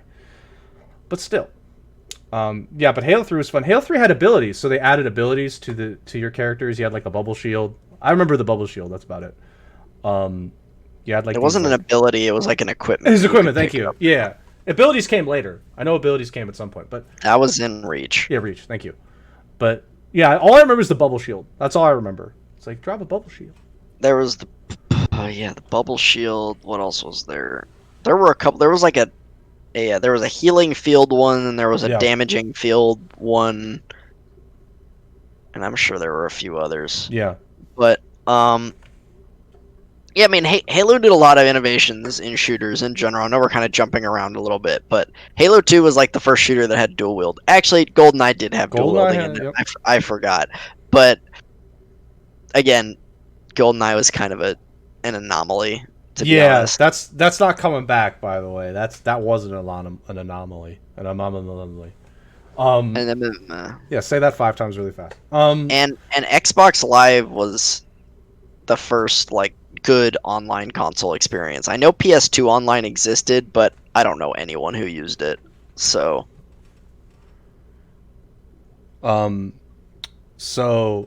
wait, what? The success of Spartan Ops mode in Halo 4? You have to understand something about Halo for me now. I played multiplayer and campaign, and that's about it. I think they probably had like a horde mode at some point. Yeah, they had a horde mode in ODST. They added horde mode, I think. Okay. After I think that was after Gears had it, so they just added it to What I remember from Halo 4 in particular, I remember playing it and I got really confused at something. You got like you got a kill streak drop. Oh yeah, they did have kill streaks in Halo 4, or something like it wasn't quite a kill streak, but you would get a weapon or a big weapon like a sniper or the Needler was one, I think, which confused me. The Needler, I think, was a drop. I hope I'm wrong, but yeah, I mean they added kill streaks because of Call of Duty crap, which I never liked, but whatever. I mean, I liked kill streaks in Call of Duty when I was good at Call of Duty and got them a lot. Yeah. But being on the other end of kill streaks is not very fun. Rough. What else? There is something else I wanted to bring up. Halo, the most recent one had a couple game modes that I liked. I don't remember them, but it was like almost like a big war mode. There was like there were specific objectives. But I think like, I think just like generally speaking, the only things about the newest Halos that I did like was they did try some interesting new multiplayer modes that I did like for a bit, but the one thing that really hasn't stuck is the campaign for me. The last campaign, I remember you and I playing it. The campaign in both 4 and 5, like they're still fun to play, but the story is just bleh. Again, I need someone to explain to me why Cortana was bad. And that will be satisfactory. I forgot the reason why she became a villain. I completely forgot. Wasn't she just like getting corrupted by something? Like a virus, I guess? Okay, that makes sense. That's my recollection. Okay. But I could be completely wrong. I'll buy it. I mean, a virus would work. AI, virus, there you go. Cortana is also an important name. If I type on the bottom of my screen, a PC, the assist person is called Cortana. Yep. There you go. Microsoft originality here. They're just like, what are we gonna call our thing? I just call it Cortana, whatever. We got Raffle in chat today, and he's gonna set us straight on Halo No, lore. not a virus. Okay, good. Apparently he knows, and I don't remember. I don't know, like, what else to say. Halo. Yeah, Halo 3 I played the most by far. Yeah. That they function, I assume is what it is. So she doesn't function properly anymore. Fantastic. This is why we need people to keep us straight, because we just like, it's supposed to be 7 years. Okay. Halo 5 came out when, like, 4 or 5 years, like 2015 or 16, I want to say. It's been a bit. 2015. So yeah, it's been almost 5 years since Halo 5 came out. Why do you think it's been 5 years? Do you think they just literally said, no, don't release it until we get a new console out? Or do you think they're just like... Okay. Yeah, I don't know. Because I don't feel like the development cycle between 4 and 5 was very long. No, it wasn't. It was like 2 years. It was like probably 2 years or so. Yeah, let me check Halo 4 release date, because it was a 3-year development cycle, which is normal for a game like that. I think for a game like Halo, yeah, I think you take an extra year. Yeah, but hopefully they're just taking their time to make it better. That's all I'll say. I hope so. Yeah, and I do want to see it on a new console. I would love to see how it performs on a new console. The Xbox Series X sounds like a more powerful console, or it sounds like a more powerful console than I thought it would be. So. But it is going to be available on Xbox One as well, which is good for those who don't want to don't want to have to buy the new console. It's just so here's the question though: is it compatible? Is it cross-platform compatible? I sure hope so. Yeah, I sure hope so too, because I think I'm actually going to get the new Xbox at some point in the future. Well, Halo is an Xbox exclusive, or Microsoft exclusive, because it maybe will be on PC as well. PC. I wouldn't be surprised. Maybe not on release, but maybe. Who knows? Yeah. But I think it's all connected through Xbox Live, so I don't think there would be a reason for it to not be cross-platform. That's true, yeah. I hope so. Like I said, I hope so. I would like it to be cross-platform for that. And I am hopeful for the campaign. I hope that it becomes clearer to me, because as you can see, I'm confused, and I think Spood's a little bit too with some stuff we don't remember well. I hope the campaign is fun. Yeah. I hope they kind of just reset it. Yeah, I would like that. Just do a new thing after Halo 5, because I don't remember Halo 5. I'd be okay with 5. I'd be okay with that. I'd be okay with a literal re-release. I know they did with Master Chief Collection. I'd be okay if they actually redeveloped the first Halo, like they did with Modern Warfare, so to speak. So to speak, because this actually Modern Warfare remade the first game. They basically just remake it, maybe add some flavor on it. Because with this recent Call of Duty Modern Warfare, it's literally titled the same as the other one, and they did it on purpose. Okay, and it's not the same game, but it's just that kind of thing might be cool. I would like to see. I mean, Halo Infinite as a name, I think is fine. I don't know why they didn't just do Halo 6, but maybe they wanted a name on it. So I mean, Halo is something that I really am hopeful for, and that will improve, because I do like playing the campaign. I hope I get to play the campaign with you, and we get to not I still have boss fights. I still have my Xbox One, so I probably won't be buying the new console when it comes out. That's fine. Because I might get it eventually. We'll see. But me being such a big JRPG player, I'm much more likely to get a PS5 than an Xbox. No, you're fine. I'm not mad or anything. I'm just yeah. Let's talk about something else. Oh no, go ahead. I want to say the other thing that I think that kind of happened to Halo after Halo 3 came out. The Call of Duty boom was not that long after Halo 3 came out with Modern Warfare, and then Halo had man, I guess there was ODST and then there was Reach There's Reach. in there, but there wasn't a new. I guess Reach was its own thing. I don't know. I feel like Halo kind of after Halo 3 kind of fell off the map a little bit, and Call of Duty just kind of took over as the Yeah, big name shooter that everyone loved. Because before that, it was definitely Halo. it was always 100% Halo. Um, it was 100% Halo. Even into, well, no, once Call of Duty Modern Warfare and then Modern Warfare 2 released, it was like it's Call of Duty now. But no, Halo was the top dog for a while since Halo 1's release, to be honest with you, because Halo 2 took over multiplayer. Halo 3 completely dominated it. And then even Reach was really popular. And then and then Bungie jumped ship and said we're done. We're moving on to Destiny. And we get 343, which I got to be honest, we've talked about, it's a mixed bag. Like, I think the multiplayer is still enjoyable, but the campaign, Yeah, the something games happened. are. Yeah, the games are still fun. It still feels like Halo. The mechanics are still there. They switched a few things here and there. I think they didn't they add a sprint button in was that in 4 or 5? Something like that. I do know that they added a sprint. They added a sprint and they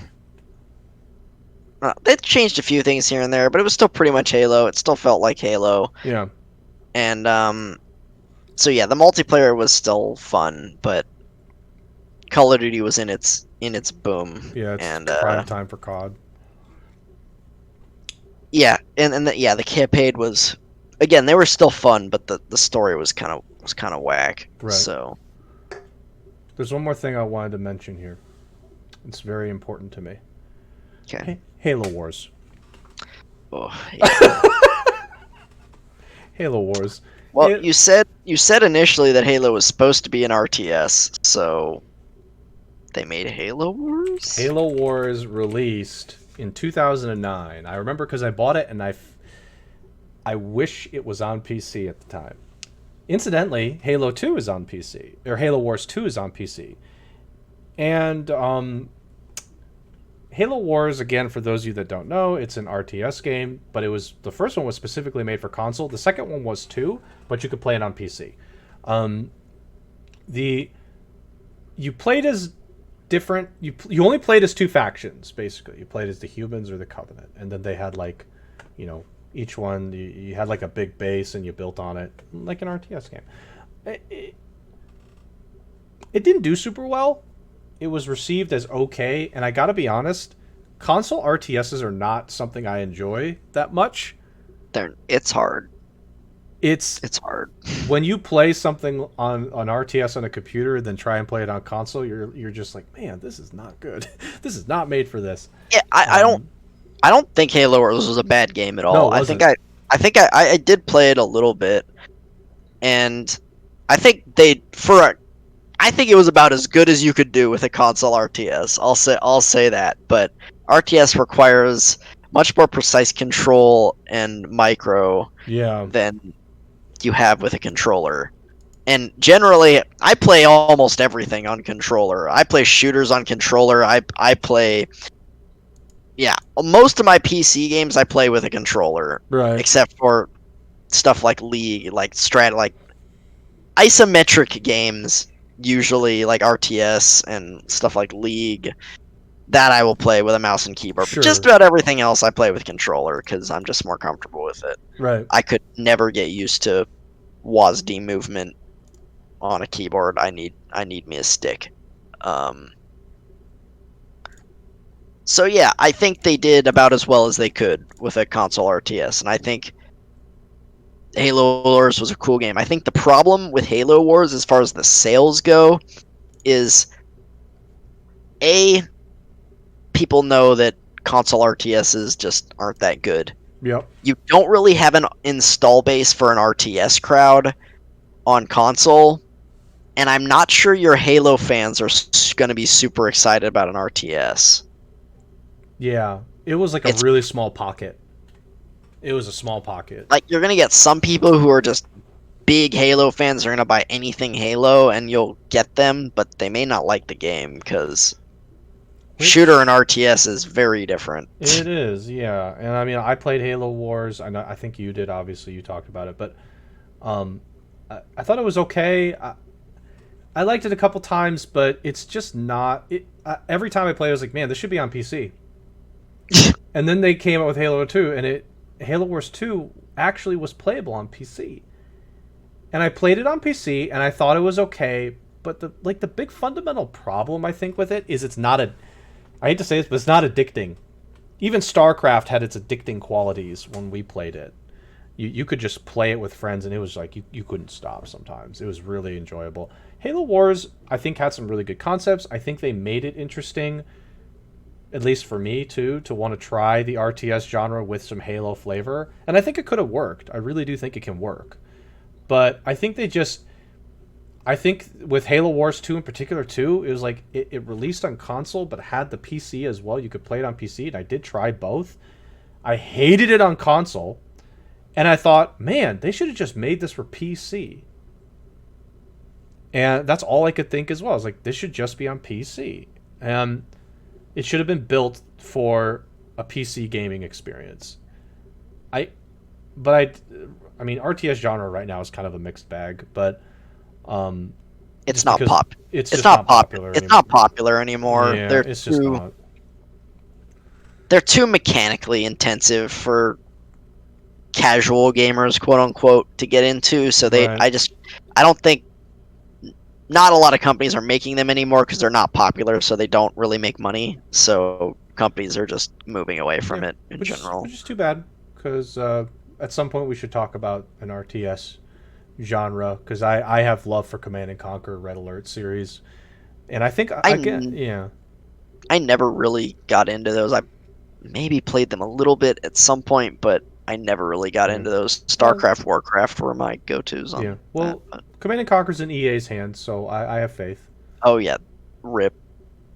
Yeah, it's done for. It's basically done for. I think Halo Wars could have worked. I haven't tried it since I played it for the first week or two. I don't remember when Halo Wars 2 came out. Been a few years, maybe It's been 3 a or couple 4. of years. It's been 3 years. I don't know. I'm not interested in playing it again, but I do own it. I mean, it's on Game Pass too, I'm sure. So Yeah, it's on Game Pass too. So I think with Halo, with the Xbox Games Showcase, what I'm interested to see with Halo, they're going to show gameplay. I'm interested to see what about the campaign is going to be there. I'm interested to see if they've made any tweaks to multiplayer. They've had 5 years to do something. They've had 5 years to think about this. They've sat on their hands for 5 years and said, okay, what can we do? If they haven't done something I find substantial, I don't know what else they need. yeah, this has got to be the big comeback for Halo. I don't think Halo 5 was a flop, but Halo has definitely not been the same since Bungie left. Right. And this has got to be the big, all right, 343, they've had Halo for around 10 years now. They released 2 Halo games.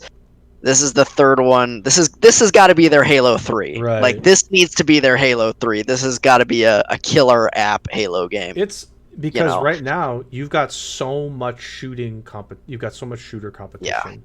And they've got it's not just Call of Duty. They've got Overwatch. You got to pull Overwatch people. You got to pull Valorant people. You got to pull Counter-Strike people to a certain extent. I think like there are many different shooters now that are call it competitive. Fortnite. Oh no! I just realized something. I know what's gonna happen. Oh, BR is gonna exist in the game. It's gonna be there. There's gonna be a Halo BR, and I'm Of course. If you're thinking they're gonna release a new Halo game and there's not gonna be a BR mode, you are sadly mistaken. Crap. Yeah, there's gonna be a BR mode. So there's gonna be that, but they have to pull from a lot of different shooting audiences now. It isn't just Halo, Call of Duty, and that's who they're pulling from. And they need to get the younger audience like onto Halo, because I think most of the younger audience is either Call of Duty or like BR. Overwatch, Call of Duty, Overwatch, Fortnite. Those are for the people who didn't grow up with Halo like we did, who were born in like maybe the Spectrum. They gotta they got to pull some of those people onto the Halo train and Yeah. be like, man, this is what it was like back in the day. This is why people loved Halo so much. Like this, yeah. It's They, gotta really do it. I mean, it's like a this is Halo will I think will always live on to a certain extent because it has the name recognition, but this is like a really dangerous moment because like I said, even when Halo 5 released in 2014, the shooters that were there that were popular, I'm going to say popular, were Call of Duty, maybe Counter-Strike to a certain degree. I mean, obviously Counter-Strike, but like it was basically two people. Now there's like 5 or 6. There's so many different games that are coming out now that all have a focus on shooter, whether it's BR, Overwatch, the action, the arena styles, all that stuff. It's going to be difficult for Halo to come in and be like, we're still top dog, when there's like 3 or 4 other people that are like, well, I mean, you're trying to compete with us now. Like Fortnite's on every device. PC players aren't necessarily going to want to. I mean, Halo 5 will or Halo Infinite will be on PC to an extent. You will be able to play it on PC, I think, but you got to pull all those people, and I don't know how they're going to figure and say, well, we're going to need to pull the BR folks because BR folks. It's going to be tough, and like if they can't do it, I don't know what happens with Halo if they can't do it. If they can't get a substantial enough audience where it's not going to be what it used to be, but I think it needs to be to a point where they can say to themselves, okay, this is still a really lucrative franchise. the other thing that I think they need to do, not specifically with Halo, but with the Xbox showcase on Thursday, they need to have at least 1 or 2 other like big announcement reveals, exclusive games that look really good. And I'm not like, I know they got Forza, but I don't care about Forza. Yeah. I don't want to. I mean, they'll probably talk. They'll probably talk about it because that's one of their big series. Like it's really popular with the racing game people. Apparently, it's actually really good if you're into that. But I'm not a. I play like when I play racing games, I play Mario Kart. Yeah. So I don't want to hear anybody say, but they said Forza. I'm just like, oh, okay, yeah. Cool. Yeah, great. I don't care. I don't care about Forza. I know some people do. Great. Gears 5 just came out, so I don't think we'll see any Gears stuff. I don't think we'll see any Gears. There's been rumors of Fable possibly coming back, so maybe we'll see that. Mm-hmm. But I think they need a couple of new IPs, new series, new games that come out and look awesome and that people want to buy. Maybe not necessarily buy the new Xbox, but maybe sign up for Game Pass or dust off their Xbox One and actually play it. Here's what I think will happen. I think we're going to get a Fable announcement. It'll be something. I think we're going to see, obviously, Halo Infinite gameplay. I think they'll open with Halo. They better. No, they'll open or close. They'll open or close. Open. I think they'll open with it because close is usually a surprise. Usually that's fair. Usually closers, it'll be a surprise like new announcement that nobody really saw coming. We know about Halo. Everyone knows Halo's going to be there. All their marketing material for this showcase is like, we're going to show Halo Infinite. Guys, it's going to be coming. there. Halo's here. If they don't open with it, I think they're insane. That's all I'm saying. But they close with something new. I like that idea. Yeah. Something unexpected. Okay. I'm buying that because Far Cry 6 was unexpected and I enjoyed that, so I'm buying in. And I've already said before, I can be sold anything. You could sell me a popsicle stick and say it's like pizza and I'll probably buy it. If they open with Halo, though, everyone will leave after Halo. Maybe, possibly, but I think if they do a good enough job of getting another game, and I swear to God, if it's Forza, I'm just gonna be so angry. It's like, no, I don't know. I think you won't see any Gears stuff. I think nothing Gears related. Maybe they'll have a trailer for like Gears 6. I don't know. Fable will have something. They'll have something for like Sea of Thieves or something. I don't know. Sea of Thieves is actually still popular. You shake your head. It's actually pretty popular still. I'm as shocked as you are. But apparently it's really gotten better and it's enjoyable. So good for them because they had a rocky start. I'm trying to think of other stuff that's like Xbox exclusive, interesting. Do you think we'll see something new from Obsidian which is the Outer Worlds studio. Probably not. They bought them a couple years ago, but yeah, Probably Outer not. Worlds just came out, and then they announced this weird like Bugs Life looking game at one of the last Xbox events that just it looked kind of stupid, but Okay, well, whatever. I don't know, but I do think that, and I'm hopeful that we'll get a couple of really high profile exclusive opportunities out of this, because they just need something, man. They're buying studios, and you know Yeah, make something of it. You can't just buy studios and not make something of it. You got to really, yeah, really, because that's the thing. They keep buying all these studios, and for Sony, yeah, they got their third party stuff, and they get a decent number of exclusives in terms of like the third party JRPGs like FF7R and yeah, Persona, because like that stuff won't sell on Xbox, and that makes sense. fact. But man, almost every time a Sony owned studio releases a game, it's a damn masterpiece, like at least to the critics.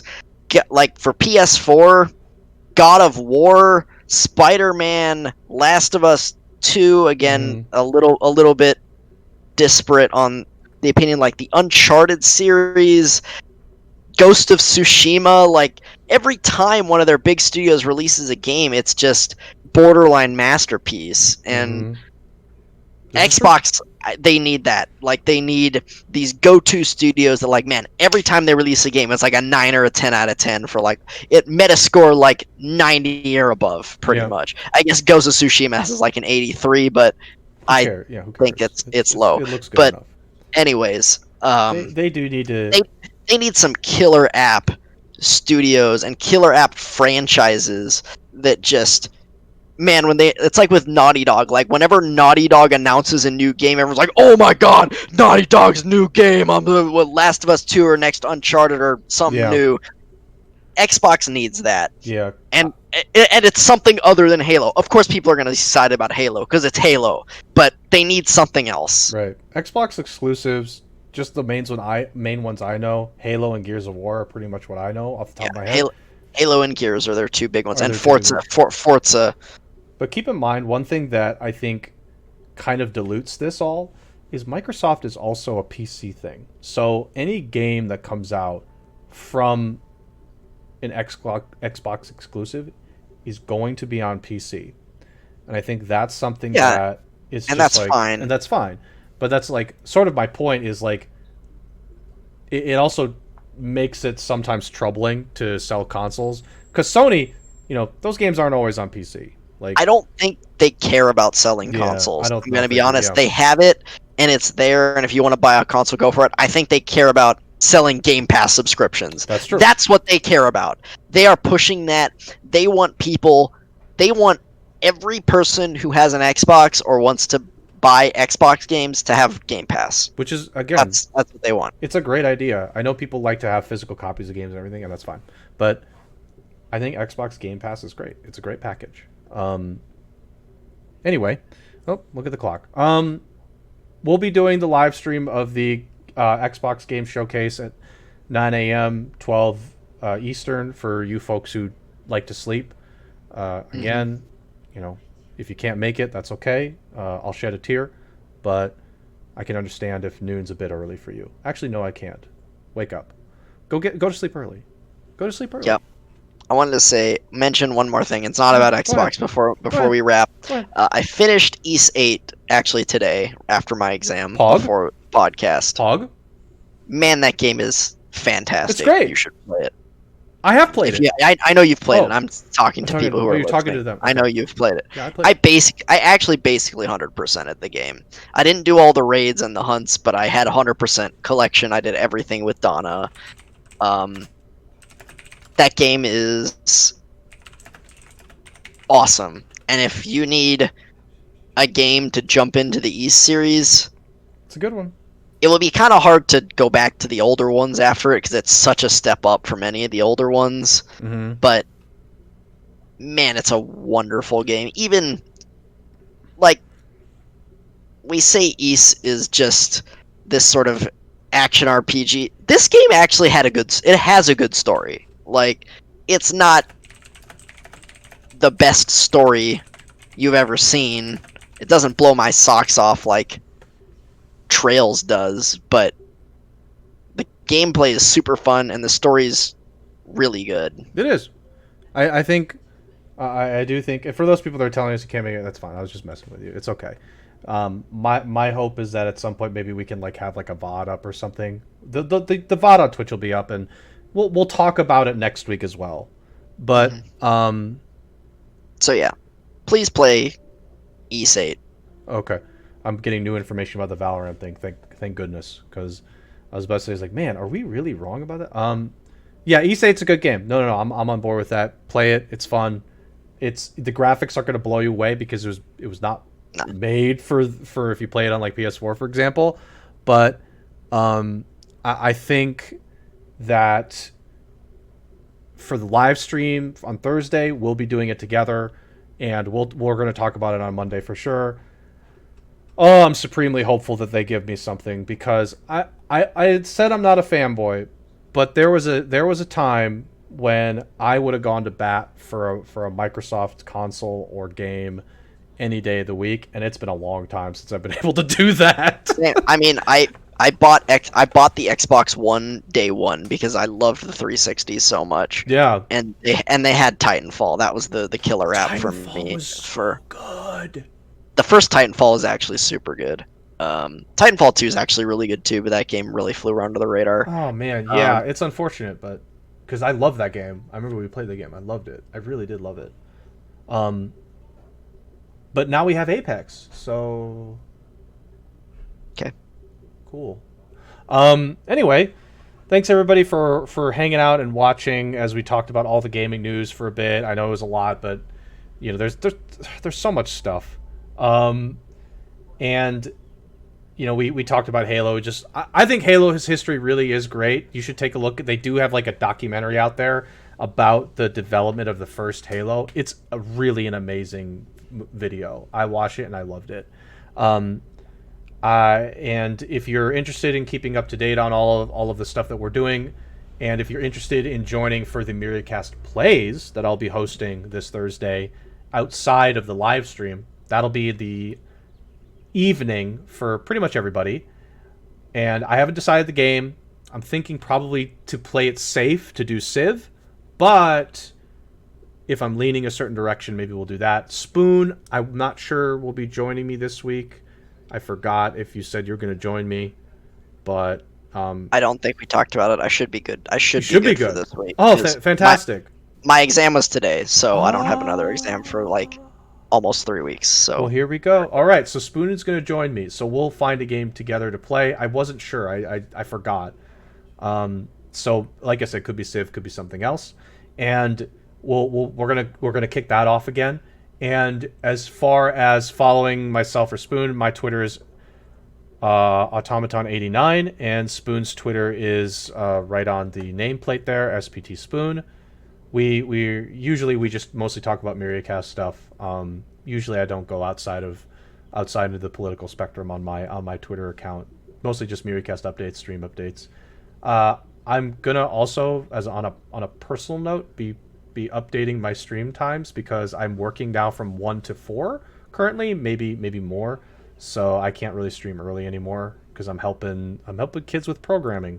Hopefully Yandere will stop by. Maybe he'll learn something. And Spoon, anything else you want to say before we close? Yeah, just keep up to date with Myriacast. You know, I know we say this all the time, but you know, subscribe to the YouTube videos, watch the YouTube videos, leave a comment. I know those of you who are here and watch the podcast live probably don't want to rewatch the whole thing on YouTube, and that's completely understandable. But yeah, and just tell anyone you think might be interested in our crazy ramblings about gaming. We'd like to see our little community here grow. So I'd like to see a couple faces though. I'm glad Raffle did stop by. Yep. I'm glad that, you know, obviously Try and Crew stopped by. They're nice people, but you know, everybody, we really do like it when people stop by and you know, just say hi and just we're you know, this game news stuff is gonna keep coming in, so feel free to also send me scoops because we like Yep. talking about the scoops. Yep, for sure. If you wanna send us gaming news and the like things you might want us to talk about during the cast throughout the week, feel free to send them to us on Discord, Twitter, Yeah, whatnot. please do. I miss a lot, so I gotta get sent the stuff. So that'll do it. Thanks everybody for listening in. Thanks for bearing with us.